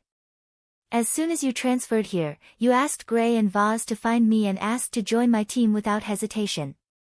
From this point on, I believe that everyone knows that you came here specifically for me, right? So it's still too obvious. Fianna smiled helplessly, but still nodded. But you're right. The reason I came to Alicia Elven Academy was because I heard about you. About me? Noah curled his lips. It should be about me and Lotus, right? That's not wrong. Fianna sighed. In the beginning, I didn't want to transfer to Alicia Elven Academy. I only decided to come to this academy after I received the report that you had a sword dance duel with Lotus and tied with her. I also heard that you have the same sword dance technique as Lotus. Let me guess why you made this decision. Noah suddenly continued Fianna's words. If you can be on the same team as the strongest sword dancer, then you have a high chance of achieving victory in the Elven Sword Dance Festival. That's why you transferred to Alicia Elven Academy and asked me to join right from the start, right? Fianna was silent. Then, let me guess why you're willing to go to this extent to participate in the Elven Sword Dance Festival. Noah said in a flat tone. I heard from Lotus that there were some problems with your contracted spirit. If I'm not wrong, that's why you want to participate in the Elven Sword Dance Festival, right? This time, Fianna was completely speechless. Obviously, Noah had guessed correctly. Or rather, after knowing that there were problems with Fianna's contracted spirit, Noah had already guessed most of Fianna's situation. Noah felt that the reason why Fianna didn't choose to inherit Rubia Elstein's position 4 years ago and become the Fire Elf concubine must be because there was a problem with the contract with the elf. As everyone knew, the Elven concubine was at the peak of all the witches in the world and directly served the Elven King. Such an existence was like the messengers of God who spread the will of God to the world. One could imagine how high their status was. However, it was also because of this that the Elven concubine could only be the most outstanding of all the witches. If an Elven concubine who stood at the peak of all the witches had problems with her contracted spirit, it could only prove that her ability wasn't enough to become the Elven concubine. It could even cause the Elven King to dislike her and cause unnecessary trouble. Because of this, Fianna gave up the position of the Elven concubine. Others thought that Fianna had abandoned herself and failed to live up to the expectations of the Ordesian Empire's people, so she voluntarily gave up the position of the Elven concubine. Who knew that Fianna didn't voluntarily give up the position of the Elven concubine, but had no choice but to give up the position that was at the peak of all the witches? Perhaps the Ordesian Empire's royal family found out about Fianna's problem, so they banned her and made her disappear from everyone's sight, making her become the lost Elven concubine. Noah could also imagine how Fianna was looked down upon and neglected by the Ordesian Empire's royal family after losing the possibility of becoming the Elven concubine. However, Fianna didn't choose to sit still. Her Highness' plan was to participate in the Elven Sword Dance Festival and obtain victory in the Elven Sword Dance Festival to solve the problem of contracting spirits. This was the reason why Fianna didn't hesitate to give up her status as a princess and come to Alicia Elven Academy as an Elven envoy. However, there is one thing that I don't understand. Noah suddenly changed the topic. Because of Lotus, the problem of your contracted spirit has been solved. Why do you still want to stay here? Do you think that I can return to the House of Gods and compete for the position of the Elven concubine after taking back the power of the contracted spirit? Fianna bitterly smiled. You think too much of the Gods' Parliament. It's a place that has gradually decayed over time. In the past, the Gods' Parliament only wanted to nurture the most outstanding Elven concubines for the Elven King, but now, the Gods' Parliament has been bound by many worldly things. A place like that wouldn't allow a stain to appear on its reputation. Fianna sarcastically said. For example, a person who once gave up the position of the Elven concubine and became a lost Elven concubine can still stay there. Even so, you have no reason to stay in my team, right? Noah glanced at Fianna. Even if you can't return to the House of Gods, you are still the excellent witch concubine who almost became the Elven concubine.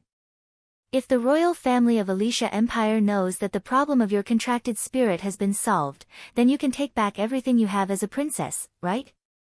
But I don't want to do that, Fianna said without any hesitation. When I lost my status and power, those guys looked at me with contempt and mockery. Now that I have recovered, I am showing off in front of those guys. It feels like I am performing like a clown. I hate that feeling. Besides, it's not like I don't have any reason to stay. Fianna looked at Noah with a sweet smile. Her gloomy tone was swept away. In the elf forest, in order to solve the problem of contracting elves, Lotus and I had a lot of contact. I can feel that the strongest sword dancer seems to pay special attention to you. I want to know what is the relationship between you two. Hearing this, Noah was startled and said with uncertainty. Don't tell me you want to stay in my team because of this. Not only that. Fianna smiled mischievously. I just feel that since I have no place to go, I might as well follow you temporarily and go to the same stage as the strongest sword dancer. That's not bad. After saying this, Fianna put her hands behind her back and swung her waist-length hair. She hummed and walked forward as if her mood had suddenly improved. Seeing Fianna gradually catch up with Claire and Linley, Noah smiled helplessly. This girl definitely has the potential to become a witch. While talking, the group arrived at the announcement board. Found it. The sharp-eyed Claire immediately found an announcement. Tomorrow's team competition, Fairy's Tale vs. Winged Dragon Team. Winged Dragon Team. Noah turned his gaze back to the ranking board and found the Winged Dragon Team's ranking. Isn't that the team that replaced Versilia after she left and became the #1 team on the leaderboard? That's right. Linley frowned. The 5 members are all the most outstanding students in the senior grade. They are a rare strong opponent. That's right. Fianna spread her hands. But we will win, right? Claire and Linley looked at each other, smiled, and said in unison. That's for sure. Seeing this scene, Noah couldn't help but smile. At this moment, the students on the side began to whisper. I didn't expect that not only would Lady Versilia's #1 position be replaced, but even the 3rd place Wind King Knight Regiment's team might be replaced. That can't be helped. Because Lady Versilia attacked the Wind King Knight Regiment before, many of the knights were injured, including the Knight Regiment's teammates. Since their teammates are injured, they can only give up the competition and give up the ranking. What a pity. Noah, Claire, Linley, and Fianna looked at each other. Chapter 1022. Alessia Elven Academy, Mole Class Dormitory, a pink room. What should I do? On the sofa, Alice, who was wearing pajamas, was hugging her legs as she sat alone on the bed. Her face was filled with distress.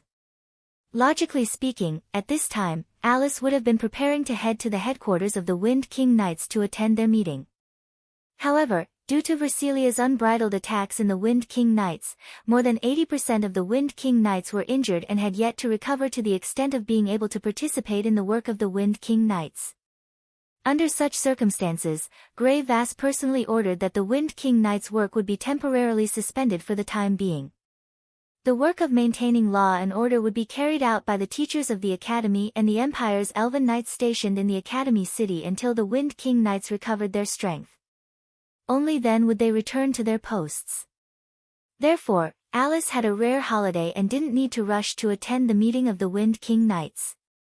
She also didn't need to continue the work of the Wind King Knights. She only needed to do her duty as a student. It was also because of this that Alice didn't wear her uniform and instead wore pajamas with dots printed on them.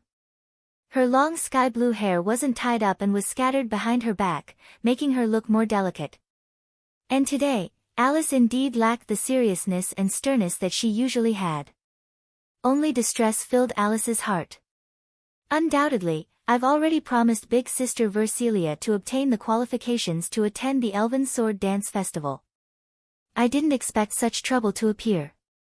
That day, Versilia was poaching people from the Wind King Knights, but because of Alice and the others questioning, she launched an attack on Alice's group. In the end, because of Noah's defense, Versilia's attack didn't affect Claire, Linsley, and Alice's group. However, the members of the Wind King Knights were all affected. almost all of them suffered quite a bit of injuries. After all, Versilia's attack was targeted at Claire, Lindsley, and Alice's group. As for Claire, Linley, and Alice, they were ranked at the top of the entire Alicia Elven Academy and could be said to be the cream of the crop. As a result, Versilia's attacks were naturally more powerful, causing the Elven envoys who were much weaker than Claire, Linley, and Alice to suffer heavy injuries. Now, more than 80% of them were still lying in the hospital. Among them were Alice's teammates. There's still about a month left before the Fairy Sword Dance Festival, but they won't be able to recover from their injuries in this month. Alice was troubled by such a problem. What should we do? In fact, when Alice went to visit her teammates, they had already expressed that they wanted Alice to disband her team and join another team so that they could continue competing for the qualifications for the Sword Dance Festival. Although Alice was adamant against it, believing that she could not abandon her teammates just because they were injured, she was eventually convinced by her teammates. No matter what, Alice's teammates were the ones who were most regretful about not being able to participate in the Fairy Sword Dance Festival. However, Alice's teammates did not blame Alice's sister because of this, nor did they blame Alice. Instead, they allowed Alice to represent everyone in the team and achieve active results in the Fairy Sword Dance Festival. To this, Alice could only agree, full of gratitude. However, after agreeing, another problem appeared in front of Alice. Whose team should I join? Originally, if Alice had wanted to join a team, the others would have welcomed her with open arms. Firstly, although Alice's strength was not as strong as Versilia's, she was still one of the best in the Elven Academy.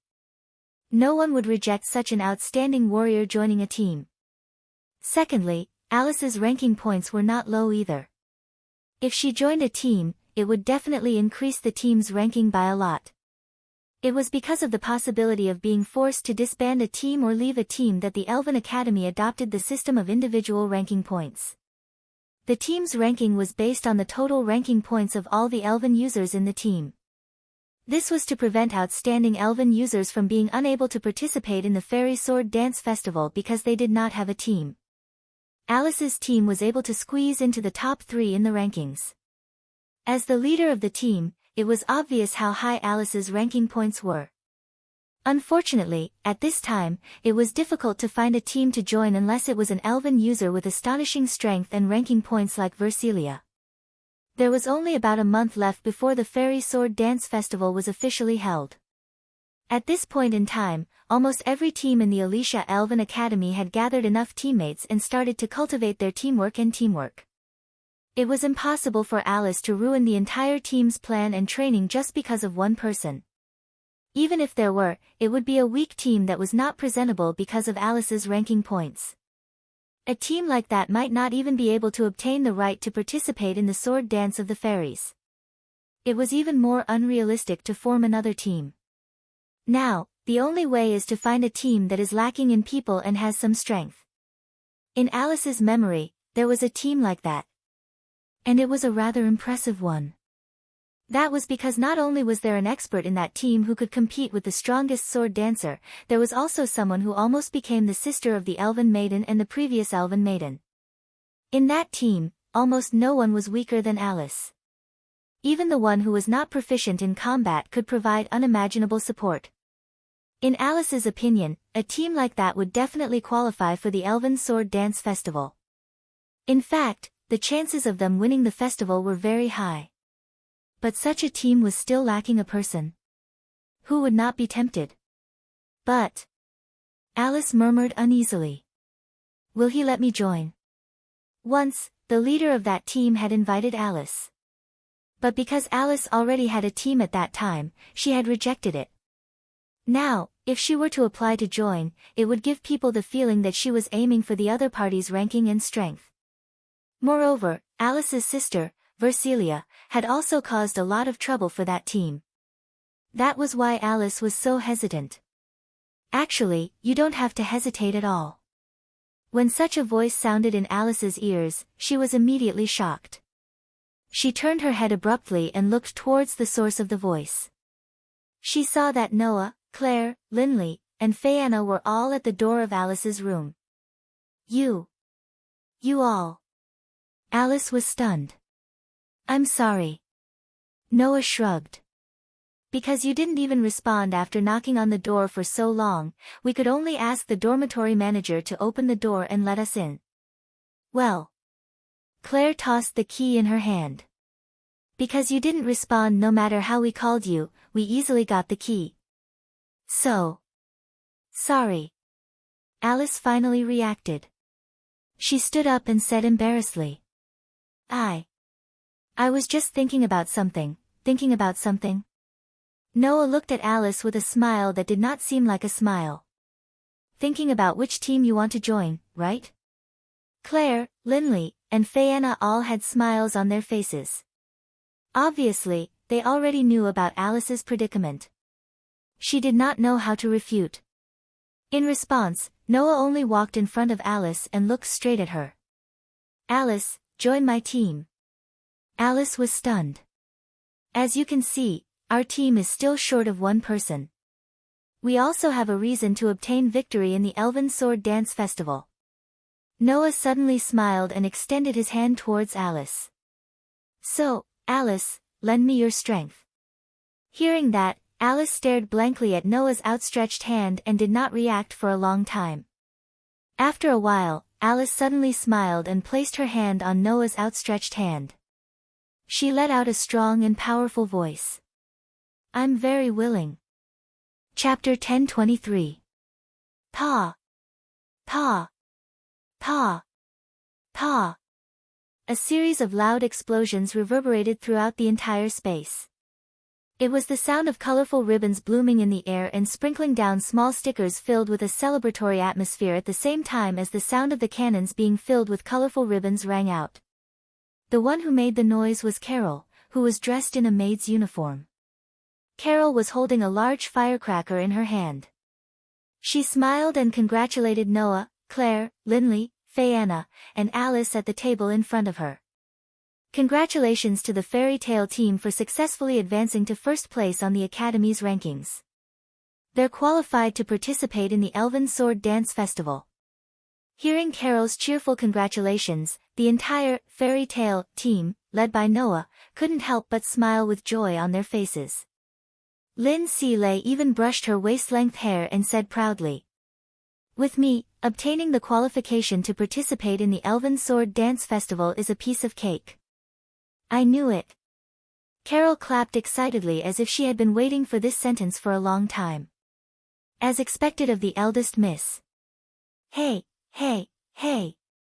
Claire hurriedly said. Don't make it sound like it's all thanks to you, okay? That's right. Alice agreed with a serious expression. Everyone in the team is indispensable. Everyone should have contributed to being able to advance to first place on the Academy's rankings. I know. Linley pouted and said with some dissatisfaction. But you guys only send me to support from the rear every time and never let me fight on the front lines. Otherwise, I would have had more opportunities to show off my gorgeous skills. Fight on the front lines? Fayeanna was speechless. How can we let an archer fight on the front lines? Claire and Alice both nodded in agreement, making Linley even more depressed. However, what everyone said was right. Undoubtedly, Linley's elven equipment was a bow and arrow, but she wanted to go to the front lines to fight. That was no longer a question of whether she could, but a question of whether it was right. It was only natural that he would be ridiculed like this. Noah, who was sitting at the side, looked at the interaction between the four girls and smiled knowingly. This was the dining hall of the Alicia Elven Academy. At the dining table in front of everyone, all kinds of famous dishes from all over the Empire were served by the accomplished chefs of the Academy. The dishes almost filled the entire table, and all kinds of fragrances were wafting out from them. It made one feel like they were about to start eating. The Alicia Elven Academy was an academy in the Ordesia Empire that specialized in nurturing outstanding elves. Not only were there teachers who were as powerful as the Empire's elven knights, but there was also Gray and Vaz, who were known as the strongest elven user on the continent, in charge of the dean's job. In addition, the contestants for the Elven Sword Dance Festival were all chosen from here. It was not hard to imagine how high their status was. Therefore, not only was the Academy's dining hall said to be able to prepare dishes from all over the empire, but the taste was high and the scale was large.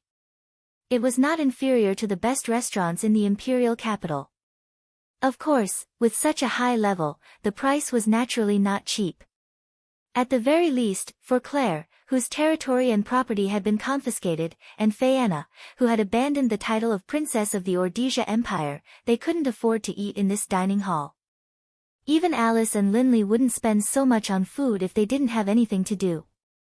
However, today, the fairy tale, led by Noah, officially squeezed into the first place of the Academy rankings. In order to celebrate this matter, Noah proposed to hold a celebratory banquet here. As for the cost, it would naturally be Noah's responsibility to pay for it. After all, for Noah, who had the Gate of Babylon, money was no longer an issue.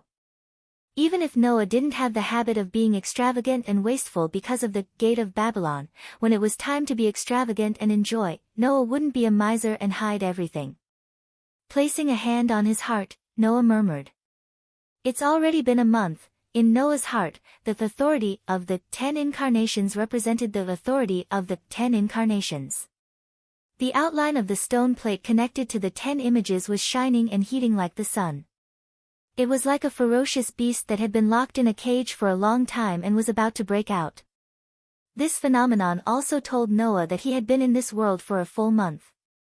As long as he stayed in this world for a full month, the world would adapt to Noah's powerful strength, allowing Noah to use the authority that could even annihilate gods without restraint. Only at this time could Noah be considered to be in his best state. We only used less than a month to squeeze into the first place of the Academy rankings. Noah suddenly smiled. In the Academy, there must be a lot of people who are dissatisfied with us as a dark horse, right? Noah's team had gathered all kinds of talents. Claire, Linley, and Alice were all outstanding Elven users who could freely use Elven devices when they were still in the lower grades. Even the majority of the upper grade students were ashamed of their inferiority. Although Phaeana didn't have any accomplishments in battle, with the help of her outstanding ritual music, besides the elf maiden who stood at the peak of the witch maiden, almost no one could surpass her. In addition, Noah had the same sword dance skills as the strongest sword dancer. His strength was already recognized as the strongest Elven user in the Elven Academy. In fact, for Fairy Tale to be able to get first place, it should be deserved. It was just that the members of this team made people unable to sincerely admire them. The sister of the Elf Maiden of Calamity, Claire Elstian. The Lost Elf Maiden, Phaeana Ray Odesia. The problem child of the Crow class, Linley Lorenfrost. The leader of the Knight Order who originally had a good character, but because of the matter of Versilia, as the adopted elder sister, using the incantation engraving, she had recently become the subject of much discussion in private, Alice Faringelto. In addition, Noah was the only male Elven user. With so many problematic characters gathered, it was impossible for Fairy Tale to not attract criticism. In fact, there were indeed many people who were secretly slandering Fairy Tale, holding a skeptical attitude towards their results. Don't worry about those guys. Claire, who was already used to seeing the ugly faces of others, curled her lips. Those guys are just jealous. They weren't very popular in the first place. If they take something that others can't get, it will naturally make some people feel bad. Phaeana also looked as if she had gotten over it. This kind of thing is common even in the palace, not to mention in this young Miss Academy that doesn't know how to hide anything. Really, sometimes I feel ashamed for them. Linley said listlessly. As nobles, can't they be more open-minded? Don't say that. On the contrary, it was Alice who spoke up for the students of the Academy and glanced at Noah. There are people who support us. Claire, Linley, and Phaeana also glanced at Noah. Seeing this, Noah could only say, not knowing whether to laugh or cry. You're talking about the children who sent me love letters because I have the same sword dance skill as Lotus, right? Lotus is the idol of all Elven users. Phaeana said with a hidden meaning. And they were all attracted by Lotus's sword dance. In other words, during this period of time, Noah's posture when using the sword dance had also captured the hearts of many pure witches. In addition, Noah was a male, so it was natural that he received the admiration of many witches. However, Noah himself didn't think so. Those girls, they're just treating me as Lotus's substitute, right? Just as he finished speaking, a voice rang out. That's not necessarily true. Chapter 10:24. That's not necessarily true. It was only when this voice rang out that everyone seemed to have been startled awake. They turned their heads and looked to the side. At the entrance of the restaurant, a cold beauty with long silver-gray hair was slowly walking in the direction of Noah's group. While walking, she said such a sentence. Perhaps there are some people who admire you because you have the same sword dance technique as Lotus, but there are also people who are captivated by your sword dance from the bottom of their hearts. Don't lump them together. Hearing this, Noah reacted and spoke in surprise. Grey Vase. Dean. Claire, Lindsley, Viviana, and Alice reacted and hurriedly stood up to salute. You don't have to be so reserved. Grey Vase waved her hand. I just came to find this little guy for something. Don't call me little guy. Noah frowned. You're looking for me. Don't tell me there's something troublesome. Oh. I think it's a good thing for men. Grey Vase smiled flirtatiously. After all, any man would be happy if a woman came to him voluntarily, right? Hearing Grey Vase's flirtatious words, the expressions of the young ladies stiffened. Then, their gazes shifted to Noah. You have that kind of relationship with the Dean? Not pure. You actually attacked the hero of the Empire, you shameless bastard. Claire, Lindsley, Viviana, and Alice all glared at Noah. What are you thinking? Noah couldn't help but shout. Do I look like the kind of guy who would attack an old woman who's almost 40 years old? Sure enough, old people will still be disliked by men. Grey Vase smiled happily. But don't worry, I don't mean to take this guy away. I just have something to give him. Things. The group of girls looked at each other. Things. Noah looked at Grey and Vase in confusion. Under the gazes of the group, the smile on Grey Vase's face slowly disappeared and was replaced by an unprecedented seriousness. It's inconvenient here. Let's go to the elf forest. Seeing the serious expression on Grey's face, Noah thought for a while and nodded. I understand. After saying that, Noah stood up and said to the group of girls. Sorry, I'll be leaving first. Enjoy your meal, I'll come back to pay you later. Claire, Lindley, Fianna, Alice, and the other girls seemed to realize from Grey Vase's serious expression how important the thing she was going to give Noah was, so they didn't object. Don't worry about it. When we get back to the room, I'll bring you some delicious food. Perhaps it's a trick to obtain victory in the Elven Sword Dance Festival. Since it's an order from the Dean, we have to treat it seriously. Hearing the comments of the girls, Noah shook his head with a smile. Then, I'll be leaving first. Oh, right, Grey suddenly said. Where's your sword spirit? He's resting, Noah said in confusion. What's wrong? Wake her up, Grey Vase said in an unquestionable tone. We'll need her later. Noah frowned slightly. Do I need to use a contract spirit? I hope it's not a bad thing. Under the lead of Grey and Vase, Noah walked out of the gate of Alicia Elf Academy and entered the elf forest. On the side, Aster, who was holding Noah's hand, was yawning cutely.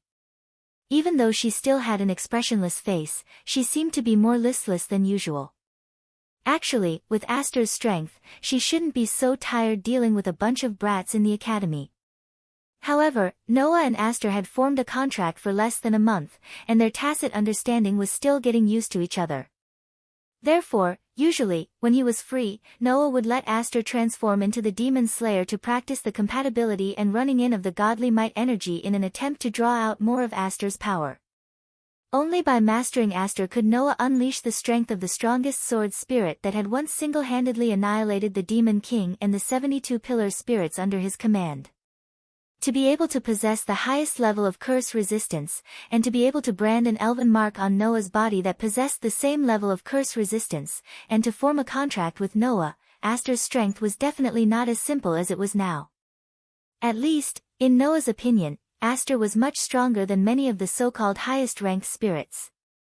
After all, not only was Aster the strongest of the sword spirits, but it also had a curse that would eventually cause its owner to die.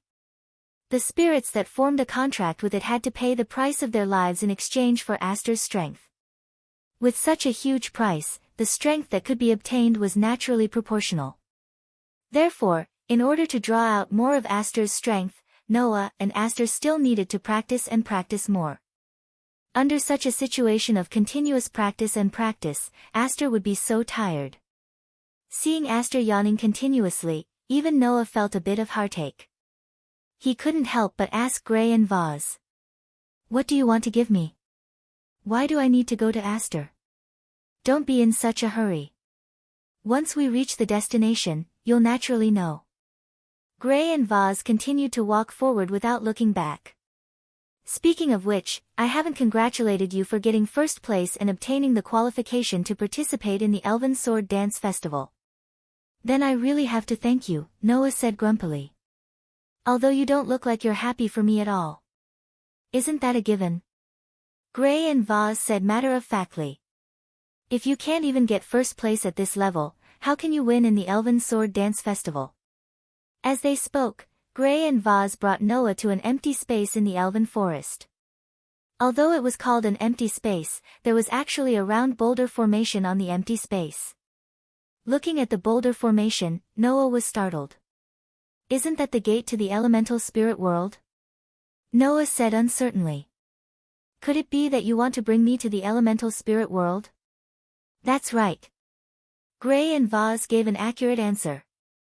"After all, it's a little dangerous here." After leaving this unsettling sentence, Gray and Vaz stepped into the boulder formation. "Okay, hurry up and come in." Noah's frown deepened, but he didn't object. He held Aster's hand and walked into the boulder formation. Clank. Perhaps Gray and Vaz were already prepared, but the boulder formation emitted a bright light and enveloped Noah and Gray. In the next moment, Noah, Aster, Gray and Vaz disappeared into thin air. It was still a forest. However, the trees in the forest were twisted and looked somewhat awkward. The hazy light filled the air and filled the entire forest with a sense of mystery. Standing on an open space in the forest of the elemental spirit world, Noah looked around and immediately set his eyes on Gray and Vaz. "Okay, we've arrived at the elemental spirit world. You should tell me your purpose, right? No matter how anxious you are, what belongs to you will still belong to you." Gray and Vaz turned around and faced Noah. "You've met Lotus, right?" "Oh." Noah raised his eyebrows. "You already knew." "I've sensed the aura of that dark elf called Lestia many times in the academy. Since that dark elf is here, there's no reason why Lotus isn't here, right?" Gray and Vaz smiled. "I didn't expect your relationship to become so good." That Lestia even said that there was nothing to be afraid of with Gray and Vaz. In the end, didn't she find out? He really wanted to know what kind of expression that dark elf girl would have if she heard what Gray and Vaz said. "What's wrong?" Noah asked. "What you're going to give me, is it related to Lotus?" Gray and Vaz looked straight at Noah. "What I'm going to give you is the ultimate mystery of the ultimate sword skill." Chapter 1025. The ultimate secret of the absolute sword skill. Gray and Vaz's words made Noah completely stunned. The ultimate secret of the absolute sword skill was the destructive sword skill used against large elves' ardent spiraling sword dance. Undoubtedly, Gray and Vaz had told Noah that when they were learning this move. The power of the ardent spiraling sword dance was indeed quite powerful. After all, even Versilia, who had over 100 rune engravings and was in a berserk state, had been cleanly defeated by this move. Wasn't this enough to show how powerful this sword dance was? Even from Noah's point of view, he could not find any fault with this move. To put it bluntly, the absolute sword skill had already reached the pinnacle in the aspect of skill. Noah believed that even Tony, who knew how to use the absolute sword skill, and Luo Hao, who was known as the absolute sword master of the Wulin, could only barely match him in the aspect of absolute sword skill. Although Tony's absolute sword skill seemed to be much more superior than the absolute sword skill, it was only superior in the aspect of absolute sword skill. Otherwise, Noah, who had not learned the absolute sword skill and only relied on his instincts and fighting skills to wield the sword, would not have been said by Tony to have a sword skill that could match him. As for Luo Hao, this absolute sword master had reached the pinnacle in the aspect of palm techniques. That palm technique called 12 Flying Phoenix Divine Palms had once caused Noah, who had used a divine skill that was far beyond his instincts and wildness, to almost die under the palm. One could imagine how terrifying Luo Hao's palm technique was. However, regardless of palm techniques, in terms of sword techniques, Luo Hao's sword skills were estimated to be at the same level as Tony. Then, after learning the absolute sword skill, Noah should have reached the same level as Tony and Luo Hao in terms of sword skills. In the end, could it be that the most powerful move of the absolute sword skill, the destructive sword skill called Ardent Spiraling Sword Dance, was not the ultimate secret of the absolute sword skill? What are you talking about? Noah frowned. Didn't I already learn the Ardent Flower Spiral Sword Dance? Indeed. That absolute destruction sword technique can be said to be the highest level of sword technique. As long as it is practiced to the peak, even the demon god tier elves will be no match for it. It is this sword technique that created the strongest sword dancer. Gray and Vei's eyes flashed. However, there is one last mystery above the blazing flower spiral sword dance, and I did not teach it to you. Noah stared at Gray and Vass. After confirming that Gray and Vass weren't joking, he spoke. Then why did you tell me that Ardent Flower Spiral Sword Dance is the profound meaning of the absolute sword skill? Because that sword technique will backfire on the user's body, Gray Vase said. You didn't notice, did you? The absolute sword skill actually has side effects. Side effects? Noah exclaimed. You said that the absolute sword skill has side effects. Isn't that natural? Gray Vase sighed. The content of the absolute sword skill is very diverse. It includes partial destruction, group annihilation, counter-specific attributes, weapon destruction, counterattack, sword killing, and so on. There are all kinds of strange things. Every move can only be used after the technique and divine might are used to the extreme. It will cause a huge burden to the body and harm the user. After saying that, Gravath looked at Noah with a meaningful gaze. Originally, when I taught you the absolute sword skill at the beginning, I was thinking of making you suffer a little, so I purposely didn't tell you the side effects of the absolute sword skill. However, after you successfully used the absolute sword skill, I was completely shocked. Your body didn't suffer any damage at all. This was the reason why Noah didn't notice the side effects of the absolute sword skill. From then on, I noticed it. Gray Vase stared at Noah. Your body is far tougher than ordinary people. It doesn't even belong to the category of human beings. Noah had the blessing of LV for ability value. Under the blessing of LV for durability ability, Noah's body was naturally extremely tough. The burden on the body that he could bear was also quite high. It was because of this point that Noah wanted to get the ability called Grace. It allowed him to use 2 incarnations of authority at the same time, reduce the burden of using incarnations at the same time, and prolong the time of using incarnations at the same time. The burden of the absolute sword skill on the body, no matter how great it was, couldn't be greater than using 2 incarnations at the same time. As a result, that kind of burden was directly offset by Noah's LV for durability.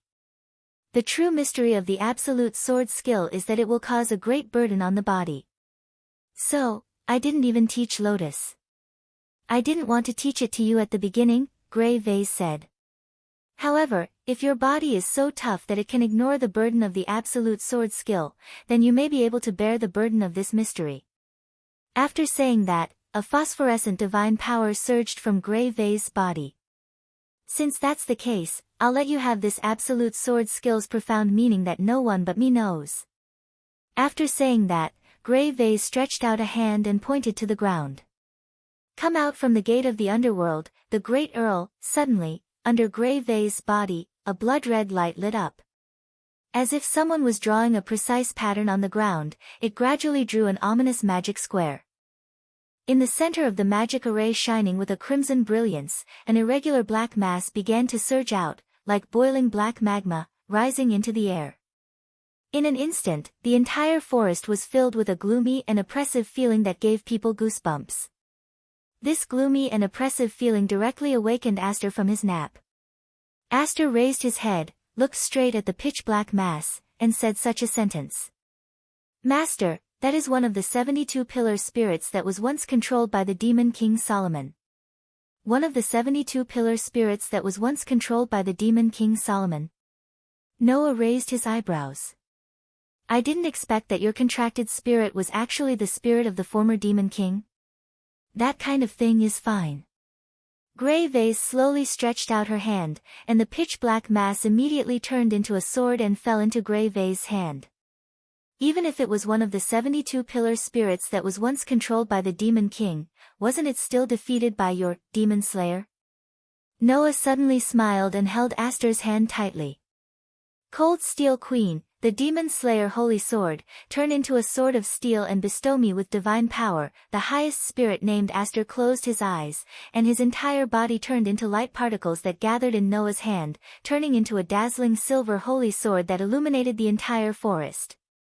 "Remember, when you taught me the ardent spiraling sword dance, you only performed it once in front of me, and then let me directly defeat the demon god-level spirit that was sleeping in the elven forest to learn that move, right?" Noah pointed the demon slayer in his hand at Grey Vase. "Then, this time, what kind of teaching method are you going to use to make people want to cut you into pieces?" "Don't worry." Grey Vase smiled coldly at Noah. "This time, I will use a more obvious and easier to understand method to teach you." The moment she finished speaking, a mass of divine power suddenly condensed under Grey Vase's feet that were firmly planted on the ground. Feeling the divine power condensing under Grey Vase's feet, Noah's eyes almost subconsciously narrowed. Almost at the same time, the divine power condensed under Grey Vase's feet exploded, turning into a substantial impact force that directly became a powerful thrust, causing Grey Vase's body to suddenly burst out like a flash of lightning, flashing through space. Grey Vase raised the elven device in her hand and directly pierced towards Noah's direction. Grey Vase's sharp piercing even directly tore the air apart, bringing about a sharp sound of wind breaking incessantly. Using the divine power as a driving force, and then condensing all the strength in her body, she carried out a thunder-like piercing to destroy the sword skill. Ultimate sword skill. Initial form Purple Lightning. Chapter 1026. Absolute sword skill. Initial form, Purple Lightning. The lightning-like spike directly cut through the space. Along with Grey Vath's attack, it directly pierced towards Noah's direction. In response, Noah only took a slight step forward. His body strangely leaned to one side and dodged to the side. Chi! The spike carried a sharp sound as it pierced through the air. With a fierce wind, it brushed past Noah's chest and fiercely flew past him.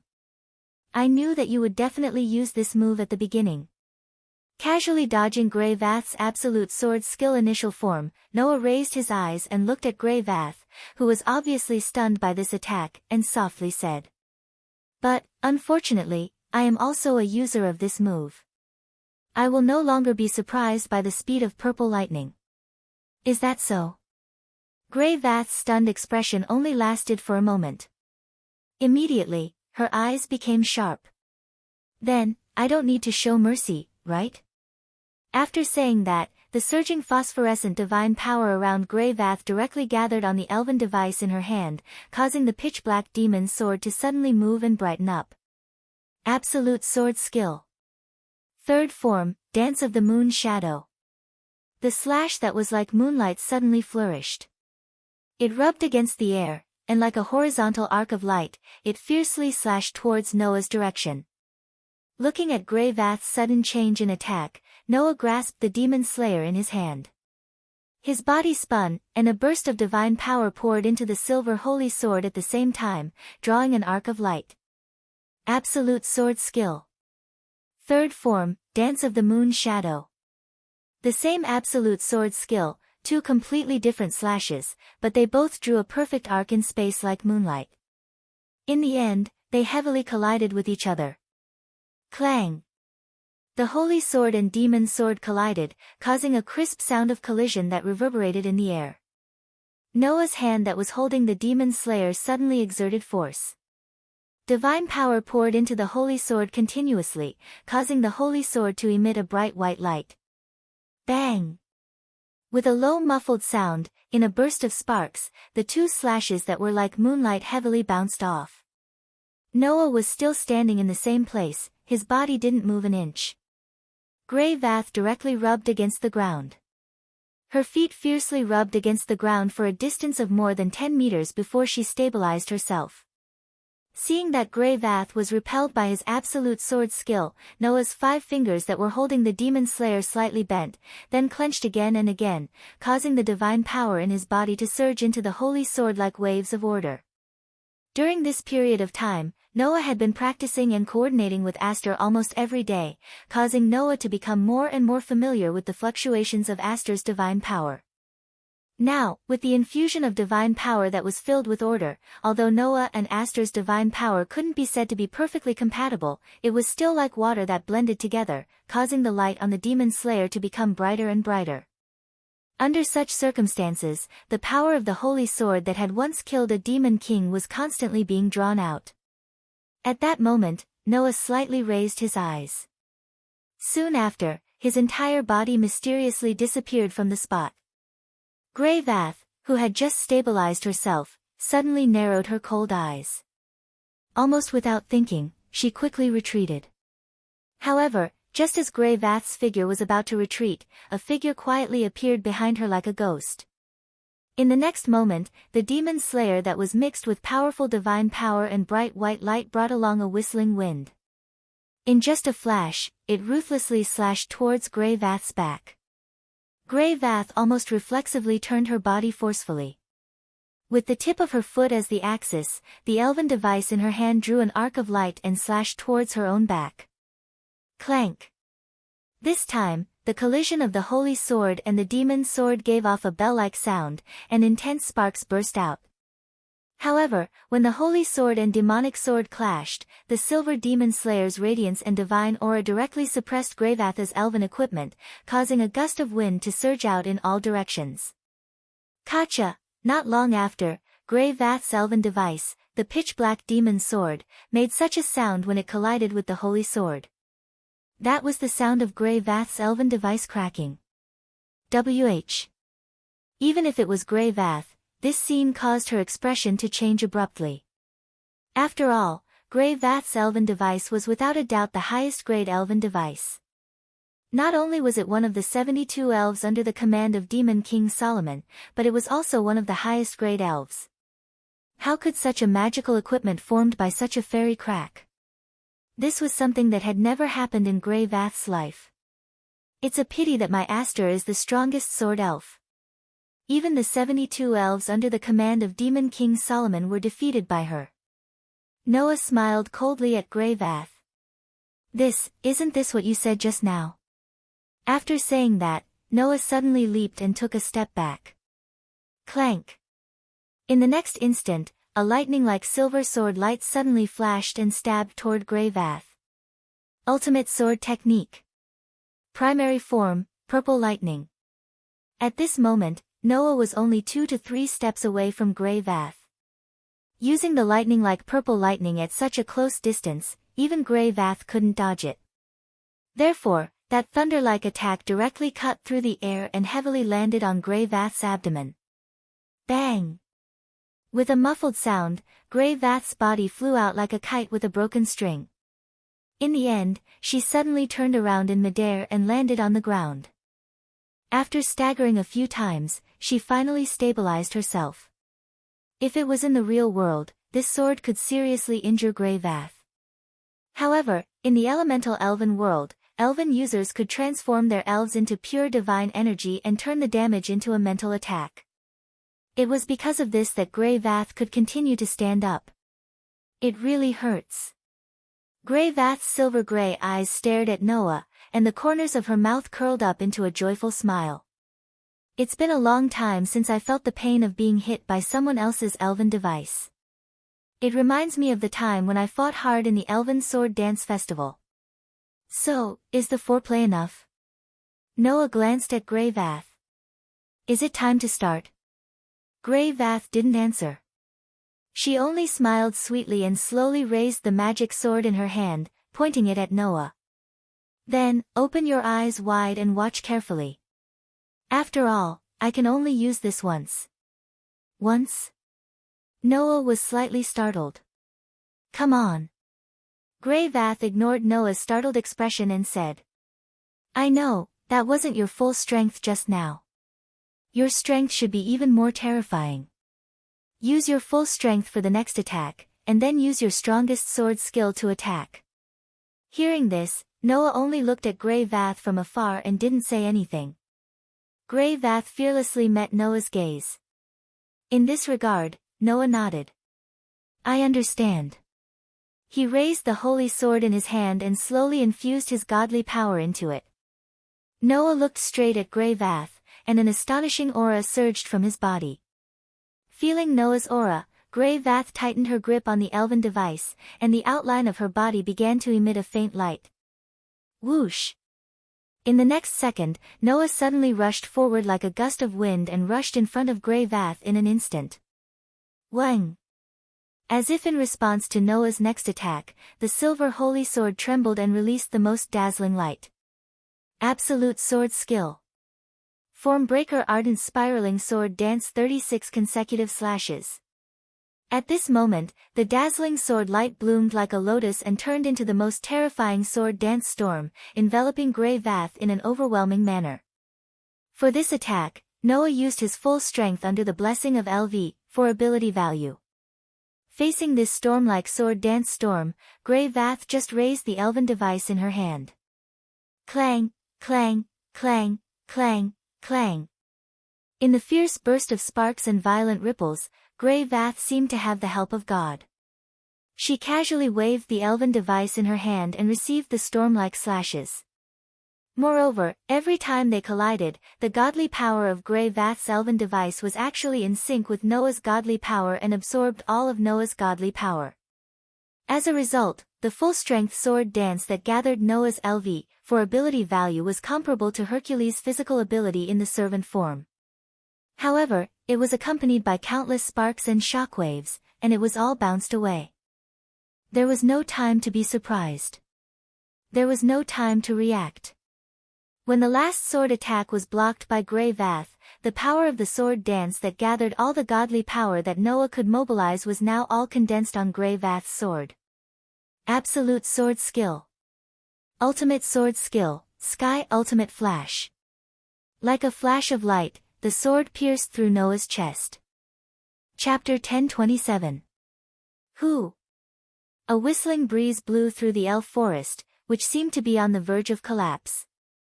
The trees were all twisted, and the hazy fog that filled the air dissipated slightly. Even in the elemental elf world, there was still a difference between day and night. Right now, it was daytime. It could not be said to be dazzling, but rather warm sunlight shone down from the horizon. It shone on the middle of the empty ground, which had become much clearer due to the hazy fog being blown away by the breeze, causing the two figures on the empty ground to be revealed. Standing on the left was Grey Vath, who was holding a pitch-black magic sword.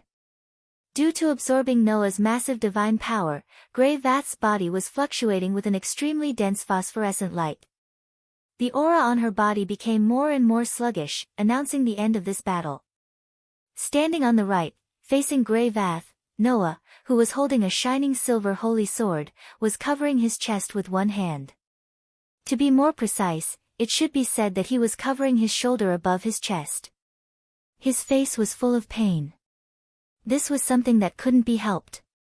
After all, just 2 to 3 seconds ago, Grey Vath's elven device did indeed penetrate Noah's body, and it completely transformed into a mental attack, making Noah show a trace of pain. However, the profound meaning of the absolute sword skill, ultimate heavenly flash dash, under the circumstances of landing a hit, should make it impossible for the opponent to continue fighting. But Noah was obviously only injured, and it wasn't to the extent that he couldn't continue fighting. In the end, you actually avoided the vital part of your heart, and my sky ultimate flash only hit your shoulder, causing such a degree of damage? Grey Vath stared at Noah, who was covering his shoulder, and said in shock and amazement. You really aren't an ordinary person. That should be an absolute killing ultimate sword skill in theory. Hearing this, Noah only raised his face that was dripping with sweat. It was as if he was still recalling the dazzling sword strike just now. He fell into a deep silence. Sky Ultimate Flash. The ultimate sword skill of the highest level of the ultimate sword skill. This move was more or less beyond Noah's expectations. By matching the opponent's movements and breathing, you can see the flow of the opponent's divine power and sense the direction of the divine power, and then use your own divine power to synchronize with the opponent's divine power, absorbing the opponent's divine power that should be repelling each other and turning it into your own, Noah said to Grey Vath in shock and amazement. To be able to do this is no longer the ultimate sword skill of battle, right? At least, Noah had never heard of a sword skill that could absorb the opponent's divine power and make use of the opponent's divine power. In Noah's knowledge of this world, there was only one thing that could achieve this kind of thing that was similar to magic. You are right. The ultimate sword skill of the ultimate sword skill is not only the sword skill of battle, but also the ritual music. Grey Vath's forehead also began to drip with sweat. That's not just a simple counterattack technique. Instead, it's a sword dance that requires one to sense the flow of divine power from the opponent's attack in order to synchronize with the opponent's attack. It's a combination of combat sword dance and ritual music. Theoretically speaking, this technique is a sure kill technique for close combat. Using the ultimate sword skill of battle and the ritual music together, using the sword skill of battle to perform the ritual music effect, interfering with the opponent's divine power, and turning the sword skill of battle into the ritual music of battle to absorb the opponent's divine power. Combining the divine power of battle and the opponent's divine power, the divine power that had expanded to the limit would be released in one go, and unleash a sure kill attack. The ultimate sword skill of the ultimate sword skill named Sky Ultimate Flash was a counterattack skill developed to the extreme. As long as it could be used successfully, even if the opponent was stronger than the user would still be able to defeat them. This move was the profound meaning of completely overlapping the opponent's strength with one's own before counterattacking. Even if the opponent was stronger than the user of the ultimate sword skill, the opponent's power would be turned into food for the user of the ultimate sword skill. That was why Grey Vath said that in theory, this move was an absolute sure kill attack for close combat. The reason why Noah was able to avoid the critical part of his body at the critical moment was completely because of the development ability he obtained when he was promoted to LV4. Swordsman. It could strengthen the damage of sword skill and sword ability, and at the same time, it could weaken the power of the opponent's sword skill and sword ability to a certain extent. It was because of this development ability that Noah was able to slightly shift the position of the sure kill attack. Mixed with the domain of the ritual music, Noah covered his shoulder and felt the impact of the divine power from both himself and the opponent. His breathing began to become rapid. No wonder you can bounce off my sword attack, whose physical strength is far better than yours. If it was only Grey Vath's own strength, there was no way to bounce off Noah's full attack with the LV4 ability value. Grey Vath could easily bounce off Noah's sword dance with all his strength. The secret was the effect of the ritual music. No matter how much power Noah used in the attack, Grey Vath could absorb it with the ritual music effect of the Sky Ultimate Flash, and turn it into her own. Under such circumstances, when Noah's sword and Grey Vath's sword collided, the divine power and power on it were all absorbed. It was also because of this that after absorbing Noah's own divine might and strength, the Sky's extinction flash, that was released in one go even directly hit Noah. That was indeed a move of the weak to defeat the strong. Of course, this move could only be used in close combat. If Noah used power and Gate of Babylon, or even magic cannon, then this move would be broken. Grey Vath might have known that Noah had other stronger moves, so she let Noah use his full strength in the next attack, but it was the strongest sword attack. Otherwise, this move wouldn't be able to be used. Sometimes, I'm really surprised by your ability. Feeling the intense pain on his shoulder, Noah stared at Grey Vath. The potential of the unique sword skill that you created is really shockingly great. Among other things, the initial form of purple lightning used the same principle as Noah's leap. The sixth form of shattered tooth was also the same as Noah's annihilation strike. It was an extension of the same principle and developed into a sword skill. Just from this point, one could see the potential of the absolute sword skill. And the breaking point of the absolute sword skill was the ardent spiral sword dance. When he first saw this move, Noah had a feeling.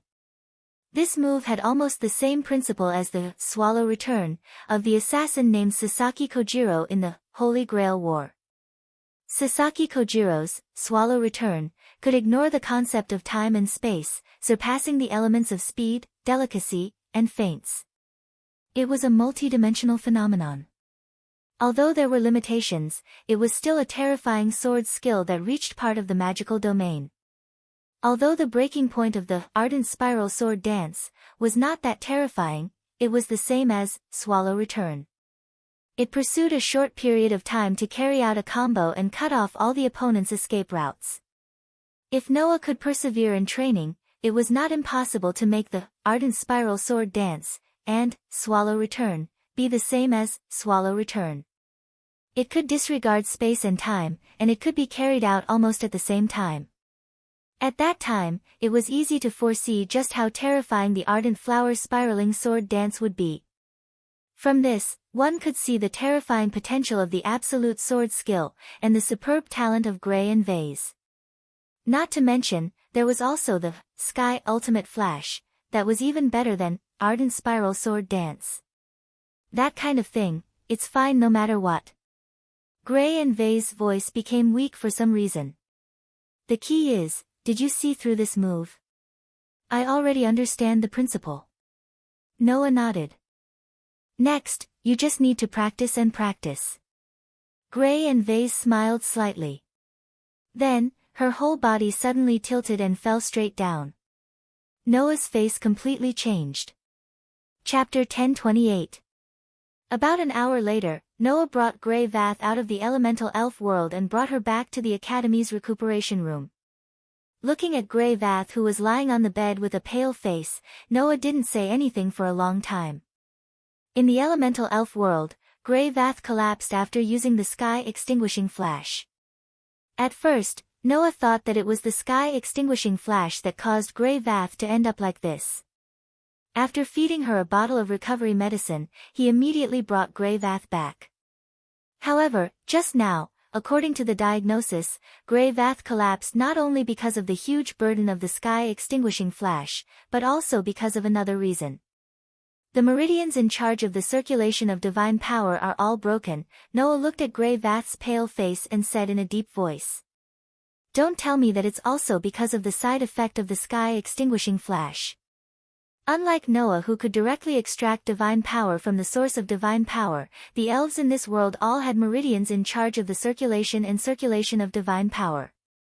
Now, the meridians in Grey Vath's body that were responsible for the circulation and circulation of divine power were broken inch by inch. If Noah didn't give Grey Vath a recovery medicine in time, Grey Vath would have died from such injuries. But even so, Grey Vath's meridians that were in charge of the circulation and circulation of divine power could no longer be repaired. In other words, from now on, Grey Vath would no longer be able to use divine power. And if she couldn't use divine power, it meant that she couldn't use contracted elves. In other words, the Twilight Witch, who was known as the strongest elven user in the continent, who won the Elven Sword Dance Festival and made a wish to the Elven King that she wouldn't grow old and die. She was able to retain the abilities of an elven user when she was almost 40 years old, and her power didn't decline with the passage of time. Finally, the legend came to an end. Gray and Vath would never be able to use elves again. The existence known as the strongest fairy envoy on the continent would no longer exist. Such a serious consequence, Noah did not believe that it was caused by the side effects of the Sky's End Flash, at all. Although that move was very powerful, it wasn't to the point where one had to pay such a price to use it. Otherwise, Gray and Vath would never teach Noah such a dangerous sword skill. However, the Sky's Extinction Flash might not be the cause of Gray Vath's injuries, but Gray Vath undoubtedly used the Sky's Extinction Flash to completely draw out the cause of the injury. From the looks of Gray and Vath, it was clear that they already knew that if they used the Sky's Extinction Flash, they would definitely end up like this. Therefore, Noah needed an explanation.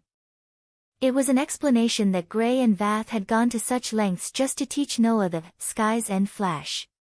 Otherwise, Noah's conscience might be tormented for the rest of his life. After all, Noah's relationship with Gray and Vath wasn't deep enough for them to go to such extent, right?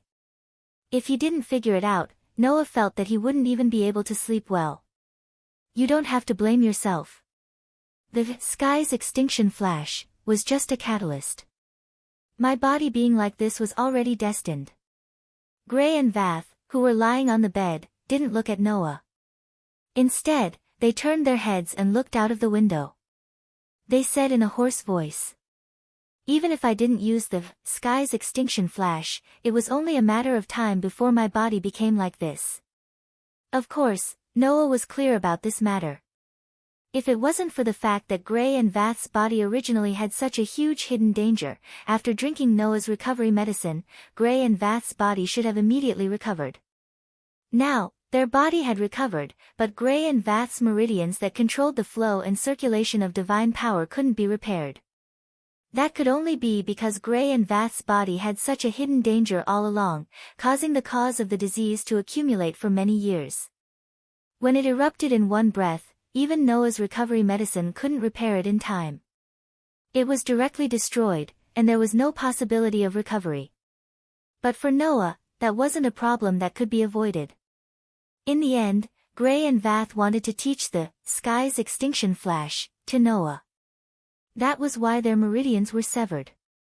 Thinking of this fact, Noah couldn't persuade himself no matter how hard he tried. Gray and Vath didn't know if they sensed Noah's heavy mood, but they sighed and said so. "You should already know that I made a wish to the Elf King so that I could temporarily not age and die. As an elf envoy, my power should have been exhausted long ago. Thinking about it this way, I'm already very lucky to still have the power of an elf envoy until now." Gray and Vath turned their heads and looked at Noah. "At this time, I was still able to teach that sword skill to you, and even teach the entire ultimate sword skill, so that it wouldn't be lost. That's already considered lucky. I believe that with your tenacious body and powerful strength, you can definitely unleash the power of the ultimate sword skill more effectively than me." "What's the reason?" Noah was silent for a while, and asked. "There must be a reason for your body to be in such a terrible condition, right? It's okay to tell you." Gray and Vath weakly raised one hand and pressed on her heart. "There's a spell seal engraved on my heart." "Spell seal?" Noah was startled at first, then he exclaimed in shock. "You transplanted a spell seal on your heart?" Transplanted a spell seal on her heart. Recently, Noah had heard of a similar case. Versilia. This extremely conceited knight's life was almost ruined because of transplanting a spell seal on her heart. She even almost lost her life. Gray and Vath actually had a spell seal on their heart. If this matter was known by others, it would probably cause a huge uproar. The Twilight Witch, who was known as the strongest elf envoy on the continent, was actually so powerful because of a spell seal. This would definitely become a scandal. Don't think so much. Even if others know, it's not a shameful thing. Gray and Vath glanced at Noah. Don't forget, the ban on spell engraving was only issued after the Lombard War. The spell engraving in my heart was transplanted before that. Even if it's exposed, there won't be any problems. So? Noah frowned. You became like this because of the erosion of the spell seal over the years. That's right. Gray and Vath nodded. If it wasn't because of the wish granted by the Elf King that my body wouldn't be destroyed, my body wouldn't be able to hold on until today. That's not your problem. Noah suddenly fell silent. Lotus said that the erosion of the spell seal on her heart almost made Versilia lose her ability as an elf envoy. Thanks to Noah's recovery potion, she was saved. But Versilia hadn't been eroded by the spell seal for a long time. Unlike Gray and Vath, who had been eroded by the spell seal for decades, the side effects erupted all at once. Even Noah's recovery potion couldn't repair it, and it was completely destroyed. However, in Noah's treasury, there were no elixirs specially used to repair the meridians of elf envoys. After all, the treasures in Noah's treasury were all things from the Shape Moon world. And there were no elf envoys in the Shape Moon world. Naturally, there was no way to repair Gray and Vath's meridians. Why? Noah could only ask this question. Why did you go to such lengths to teach me the ultimate sky flash? This time, it was Gray and Vath's turn to be silent.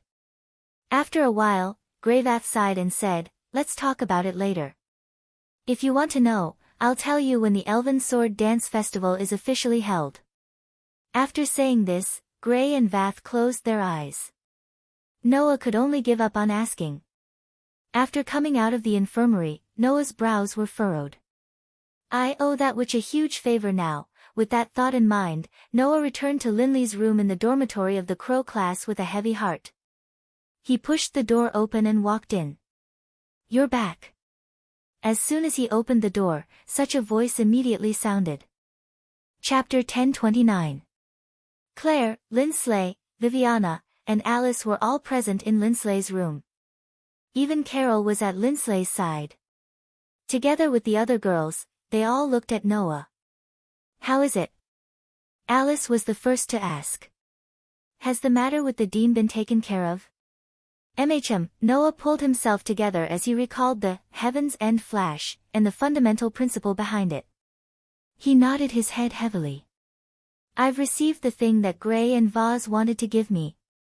Next, as long as he spent some time practicing and familiarizing himself with it, with Noah's sensitivity towards battle techniques, he should be able to quickly grasp it. And once he grasped the Sky's End flash, even if he didn't use Authority and Gate of Babylon, Noah would have a close combat technique that he could use in high-level battles." According to Gray and Vaz, even Lotus didn't know the secret behind this ultimate sword technique.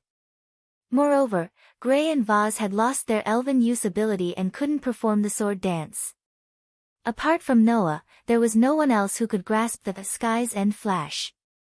Even though Noah knew that Gravath must have her own reasons for teaching him Heavenly Flash, even though she was willing to let her elven summoner abilities decline in advance, in order not to waste Gravath's efforts, Noah would try his best to master the secret of this ultimate sword technique as soon as possible. Not knowing why Gray and Vaz called Noah out to teach him a trump card, Viviana curiously asked. "What did the dean give you? Something beyond your imagination?" Noah shook his head and gave such an answer. "Maybe you'll have a chance to see it. Who knows?" Seeing that Noah didn't intend to continue talking, the group of girls also gave up on pursuing the matter.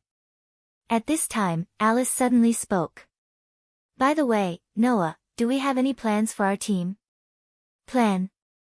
Noah couldn't help but blink at the sudden question. "What do you mean?" "This is what our team plans to do next," Alice explained.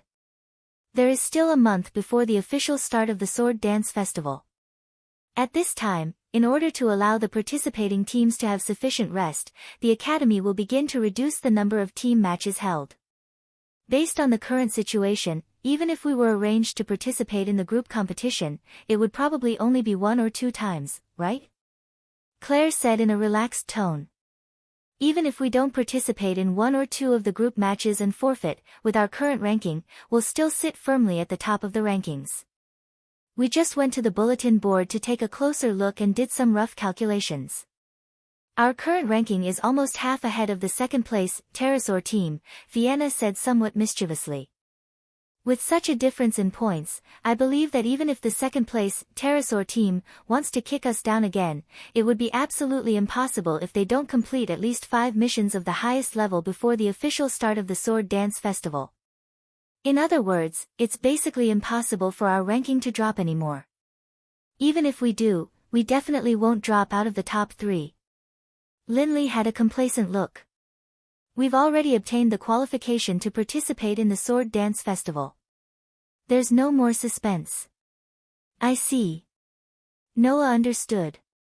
It was because they were clear about this that Gray and Vaz chose to impart the ultimate meaning of the absolute sword technique to Noah at this time. After all, Noah's team participating in the Sword Dance Festival was something that was almost set in stone.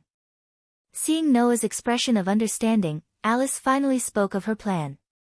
Since there's no more suspense about us participating in the Sword Dance Festival, then I think, for the next month, can we not participate in the team competition and just give up? Claire, Linley, and Fianna all nodded. Seeing this, Noah was a little surprised. No matter if it was Claire, Linley, Fianna, or Alice, they were all people who didn't want to admit defeat. Even if their participation in the Sword Dance Festival was something that was set in stone, they wouldn't slack off because of this and just give up on the Academy's team competition, right? What was going on? Seeing Noah's confused expression, Claire, Linley, Fianna, and Alice all looked at each other. Actually, I was planning to take a leave of absence and go home, Alice said to Noah. To be able to represent the kingdom in the Sword Dance Festival, I have to go home and report the good news to my father and grandfather. I'll have to meet my parents first, Linley said. As the eldest daughter of the Lorenfrost family, I have to fulfill my duty and report this good news to my family. Actually, it's the same for me. Fianna let out a big sigh and looked listless. Although I don't want to meet those fellows again, the royal family seems to have found out that I've solved the problem of contracting elves and will be attending the Elven Sword Dance Festival soon. I have to go back even if it's just for show. Is that so? Noah nodded in understanding. Not to mention Fianna, Alice, and the Lorenfrost family, and the Frangerto family, were all famous families in the Empire. They had been loyal to the imperial family of the Empire for generations. Now, the children of the family could represent the Empire in the Elven Sword Dance Festival and win glory for the Empire. If they could win, the entire Empire would be protected by the Elven King. It was impossible for them not to report such a big event to the family.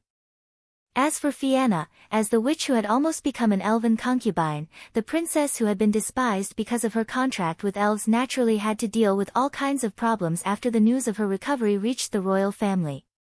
This was the so-called standpoint, right? What about you? Noah turned his gaze to Claire. Are you also going to take a leave of absence? Claire's family had already declined due to Rubia Elstien's betrayal.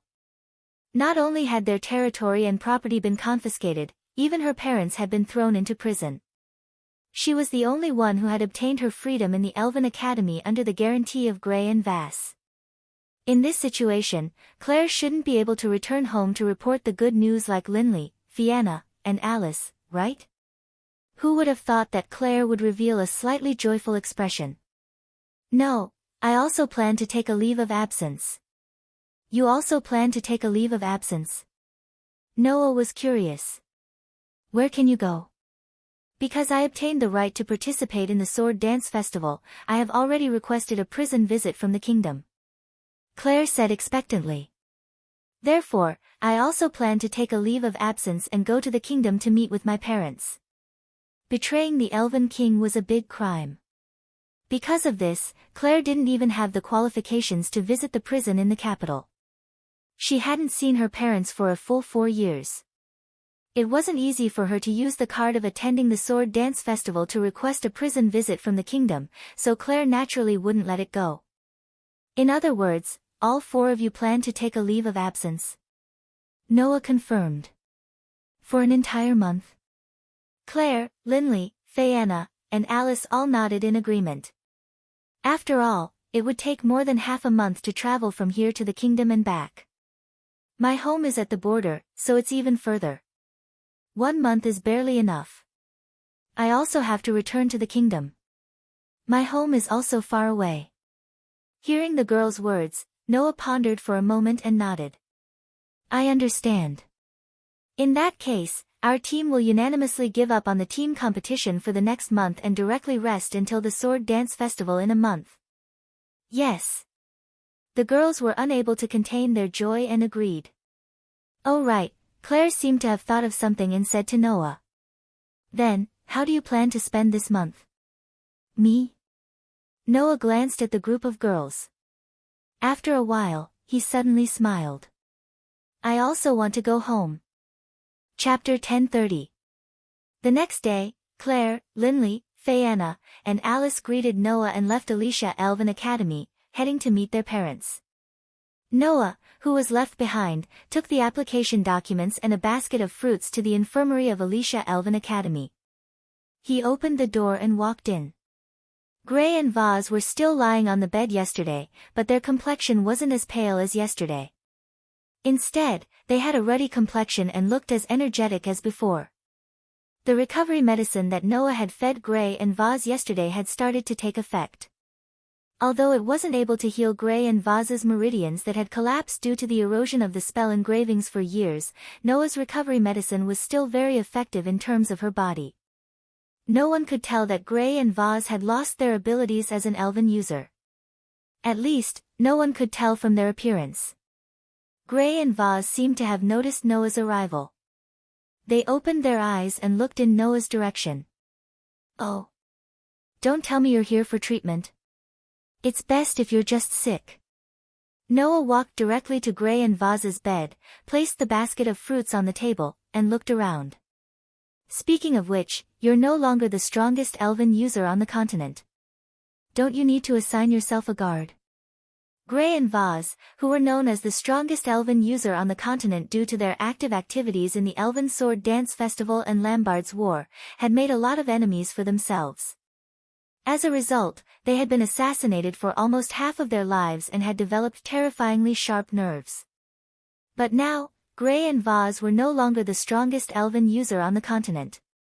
Even though the sharp nerves had nothing to do with the ability of an elf user, others still couldn't do anything sneaky around Grey Vath. However, if an assassin wanted to kill Grey Vath, even if they were discovered, the success rate of the assassination was still very high. If that was the case, not assigning a guard to him was no different from courting death. Where do you think this is? Gray couldn't help but laugh. This is the Alicia Elven Academy. Not only are the Wind King Knights patrolling, but there are also teachers whose strength is comparable to the Empire's Elven Knights stationed here. Not just anyone can barge in. Do you think everyone can come and go as they please like you and Lotus? Besides, my body is almost fully recovered thanks to your medicine. From the outside, no one can tell that I've lost the ability to use elves. I can more or less intimidate some people. Grievous shrugged and looked up at Noah. Kid, I'll say it again. This isn't your fault. It's a fate that I had to face sooner or later. If you continue to blame yourself, it would be a little unreasonable. All right. Noah shook his head helplessly and handed the document in his hand to Grey Vath. I'm here to get permission to go out. Permission to go out? Grey Vath raised her eyebrows. Why? Do you want to go home and visit your family like those young ladies? Why? Noah asked. Can't I? It's not that you can't, but I'm very curious. Where can a kid like you go from who knows where? Grey Vath stood up and took the document in Noah's hand and signed her name without hesitation. You have a month of vacation. Remember to come back before the Elven Sword Dance Festival. I'm relying on you. Got it. Noah shrugged. Anyway, no matter how long he stayed in other worlds, when Noah returned to this world, only a month would have passed. So, it didn't matter. After coming out of the Academy's infirmary, Noah closed the door. Behind him, a burst of light particles suddenly floated out and condensed into a human figure. A beautiful silver-white waist-length hair hung freely by gravity, hanging on the soft and slender back. Aster opened a pair of mysterious eyes and looked at Noah. Master. Aster, are you awake? Noah was startled at first, then reacted and patted Aster's little head. How is it? Have you rested enough? Yes. Aster narrowed his eyes slightly, as though he was enjoying Noah's head patting. Even his voice had become soft and soft. I've rested enough. I can continue to practice with Master at any time. Is that so? Noah's hand movement paused slightly, and he squatted down. But, I'm sorry, Aster. Let's cancel our practice for now. Hearing this, Aster tilted his head suspiciously. What's wrong? No. Noah hesitated for a moment, but in the end, he chose to tell the truth. Actually, I plan to go home soon. Unlike Claire, Linley, Fayanna, and Alice, Noah's return home could only be realized in another world, and he had to pass through the world between, in the middle. And Gaia and Alea had both said that only Noah could enter the world gap. Even as representatives of the world's consciousness, they couldn't enter the world gap. In that case, Noah had no choice but to leave Aster here. However, Aster seemed to have seen through Noah's plan. The expression of enjoyment on his face disappeared, and he stared at Noah. Being stared at like this by Aster, Noah felt a bit unnatural. At this moment, Noah felt like he was abandoning a pet that stuck to him, and he loved it very much. His heart was full of contradictions. But, this was something that couldn't be helped. Although in this world, it seemed easy for the elven users to summon contracted spirits from the elemental world to their side, Noah didn't think that this kind of summoning could be carried out in two completely different worlds. From Noah's point of view, whether it was the human world or the elemental world, they could only be considered as different dimensions. They couldn't be considered as different worlds. After all, these two dimensions existed in a feather, so naturally, they could only be considered as one world. But to actually go through the worlds and perform a summoning, Noah didn't think it could be done. Just as Noah was about to coax Aster, Aster abruptly blurted out. Master, are you planning to go back to the so-called world gap and go to another world? This sentence made Noah, who wasn't mentally prepared at all, suck in a breath of cold air. Aster. Noah couldn't hide his surprise. Yes, I already know Master's situation. Aster said expressionlessly. Including the fact that Master came from another world and constantly traveled to various worlds to repair the broken worlds.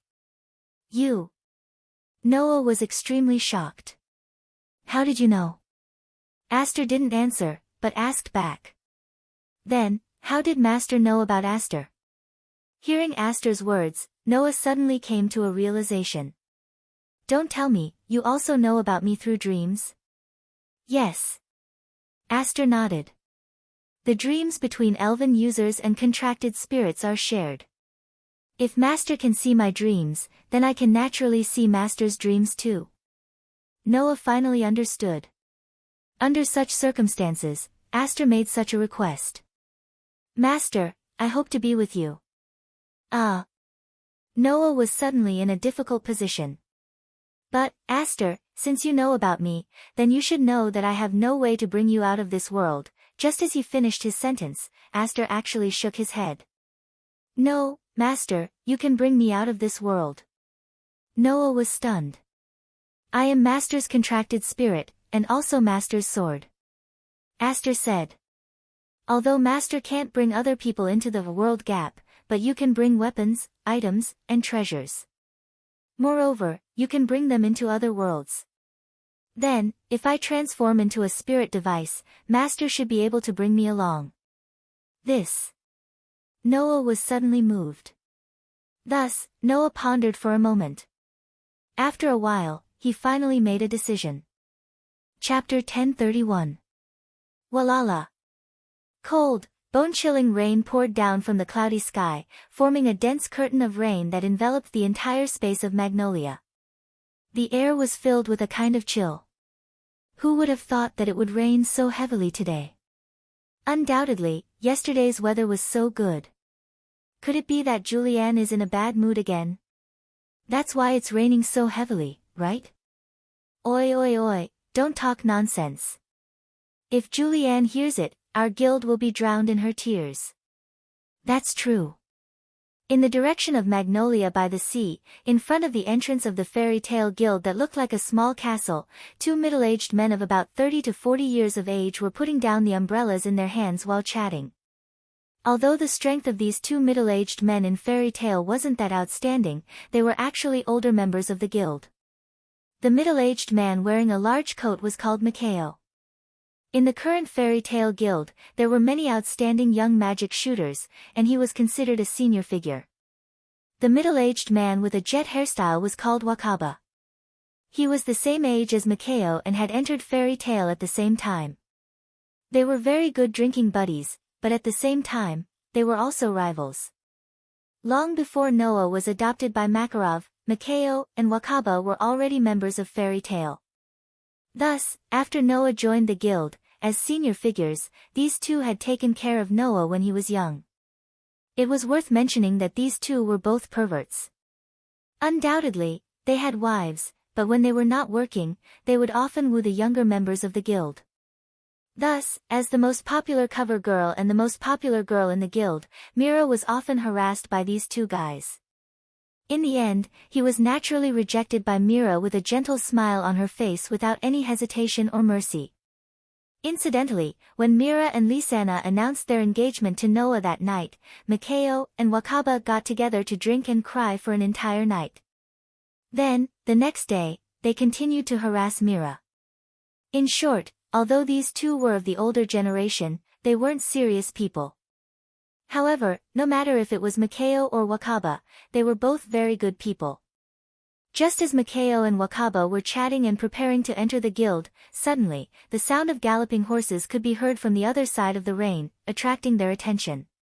In the pouring rain, a horse turned into a blurry shadow and galloped towards the fairy tale guild at an extremely fast speed, splashing the ground with rainwater. Who is it? Riding a horse in such a heavy rain? It seems like it's coming for our guild. The two older members of the fairy tale guild turned around in shock and looked over. Not long after, Makeo and Wakaba saw the familiar face of the person riding the horse. Noah. Makeo and Wakaba both stared blankly at the same time, but in the next second, they immediately cried out in surprise. Oh, oh, oh. Noah is back. The person who came was Noah. Riding a fine horse, Noah galloped along Magnolia's main road with ease until he saw that familiar building. His face was wet from the rain, and the corners of his mouth slowly curled up into a smile. To the people of this world, Noah had only left for a month. But to Noah, since the last time he left this world, he had been wandering in other worlds for more than half a year. After more than half a year, Noah returned to the world of fairy tale. Almost immediately, he bought the fastest horse and rushed to Magnolia without stopping. As the guild building called Fairy Tale became bigger and bigger in his eyes, a familiar and comfortable feeling arose in Noah's heart. Although in other worlds, Noah had enjoyed all kinds of treatment with various identities, among which there was no lack of luxurious treatment compared to the royal family, but that was not Noah's home after all. It was only when he saw the guild building named Fairy Tale that Noah felt a strong sense of joy, as if he had returned home. Perhaps it was because Makeo and Wakaba's shouts were too loud, but in the Fairy Tale Guild, an uproar started to spread. Just as Noah was about to reach the entrance of the guild building, a group of people rushed out from inside the building and filled the entire area in front of the entrance. Big Brother Noah. With an extremely joyful voice, a slender figure squeezed to the front of the crowd. Seeing Noah galloping over on horseback, her face was full of joy. She raised her hand and waved at Noah while cheering. It was Lisanna. Beside Lisanna was Mira, who was wearing a princess dress. Although she did not express the same joy as Lisanna, but if one observed carefully, one would be able to see that Mira's signature gentle smile was much more intense than usual. Apart from Mira and Lisanna, Elisha, Lucy, Naz, Gray, Karna, Elfman, Lebby and the rest of the younger generation of Fairy Tale rushed out of the guild. Some of them waved at Noah, while others shouted at Noah. Seeing this, Noah's mood couldn't help but be somewhat excited, but the smile on his face immediately froze in the next moment. Noah! Along with a loud thump, Naz clenched his hand into a fist, which was burning with a scorching flame that could evaporate the rainwater. He fiercely rushed out, and with an extremely excited smile, he landed in the direction of Noah, who was riding on horseback. "Let's have a showdown." Seeing Naz, whose hand was burning with a scorching flame, leap out and charge towards him from mid-air, Noah narrowed his eyes and suddenly pulled the reins without hesitation. The galloping steed immediately reared up on its hind legs with a long neigh, its powerful front legs kicking out fiercely in the midst of the whistling sound of the wind. This kick landed right on Naz's abdomen, who was falling from mid-air. Bang! With a muffled sound, Naz was kicked away by a pair of powerful horse hooves. He flew back to the entrance of the Fairy Tale Guild at a speed faster than when he came. With Alusha, Lisanna, and Mira leading the group of Fairy Tale members cried out in alarm and hurriedly dodged to the side. Naz, who was sent flying like an arrow, heavily smashed into the wall beside the entrance. After a while, he slowly fell to the ground with his arms and legs spread out, his eyes rolling in circles. Naz! Habbi flew around Naz's head in a flurry. He looked like he was taking pleasure in Naz's misfortune. "Are you dead yet?" "No. No." Naz groaned dizzily. You actually used a vehicle to defeat me. That's despicable, you really can't learn your lesson." Gray sneered. "You know you can't win, but you still rushed up. How stupid." "Well, that's also Naz's strength." Alusha smiled slightly, then said without changing her expression. "Also, Gray, can you put on your clothes first?" Woo-woo. Gray realized that he was only wearing a pair of shorts and cried out. "Really?" Lucy sighed sadly. "Is there no normal person in this guild?" "Well." Lebby laughed dryly. Looking at the familiar scene, the smile on Noah's face returned to his face, and his mood surged. "Finally, I'm home."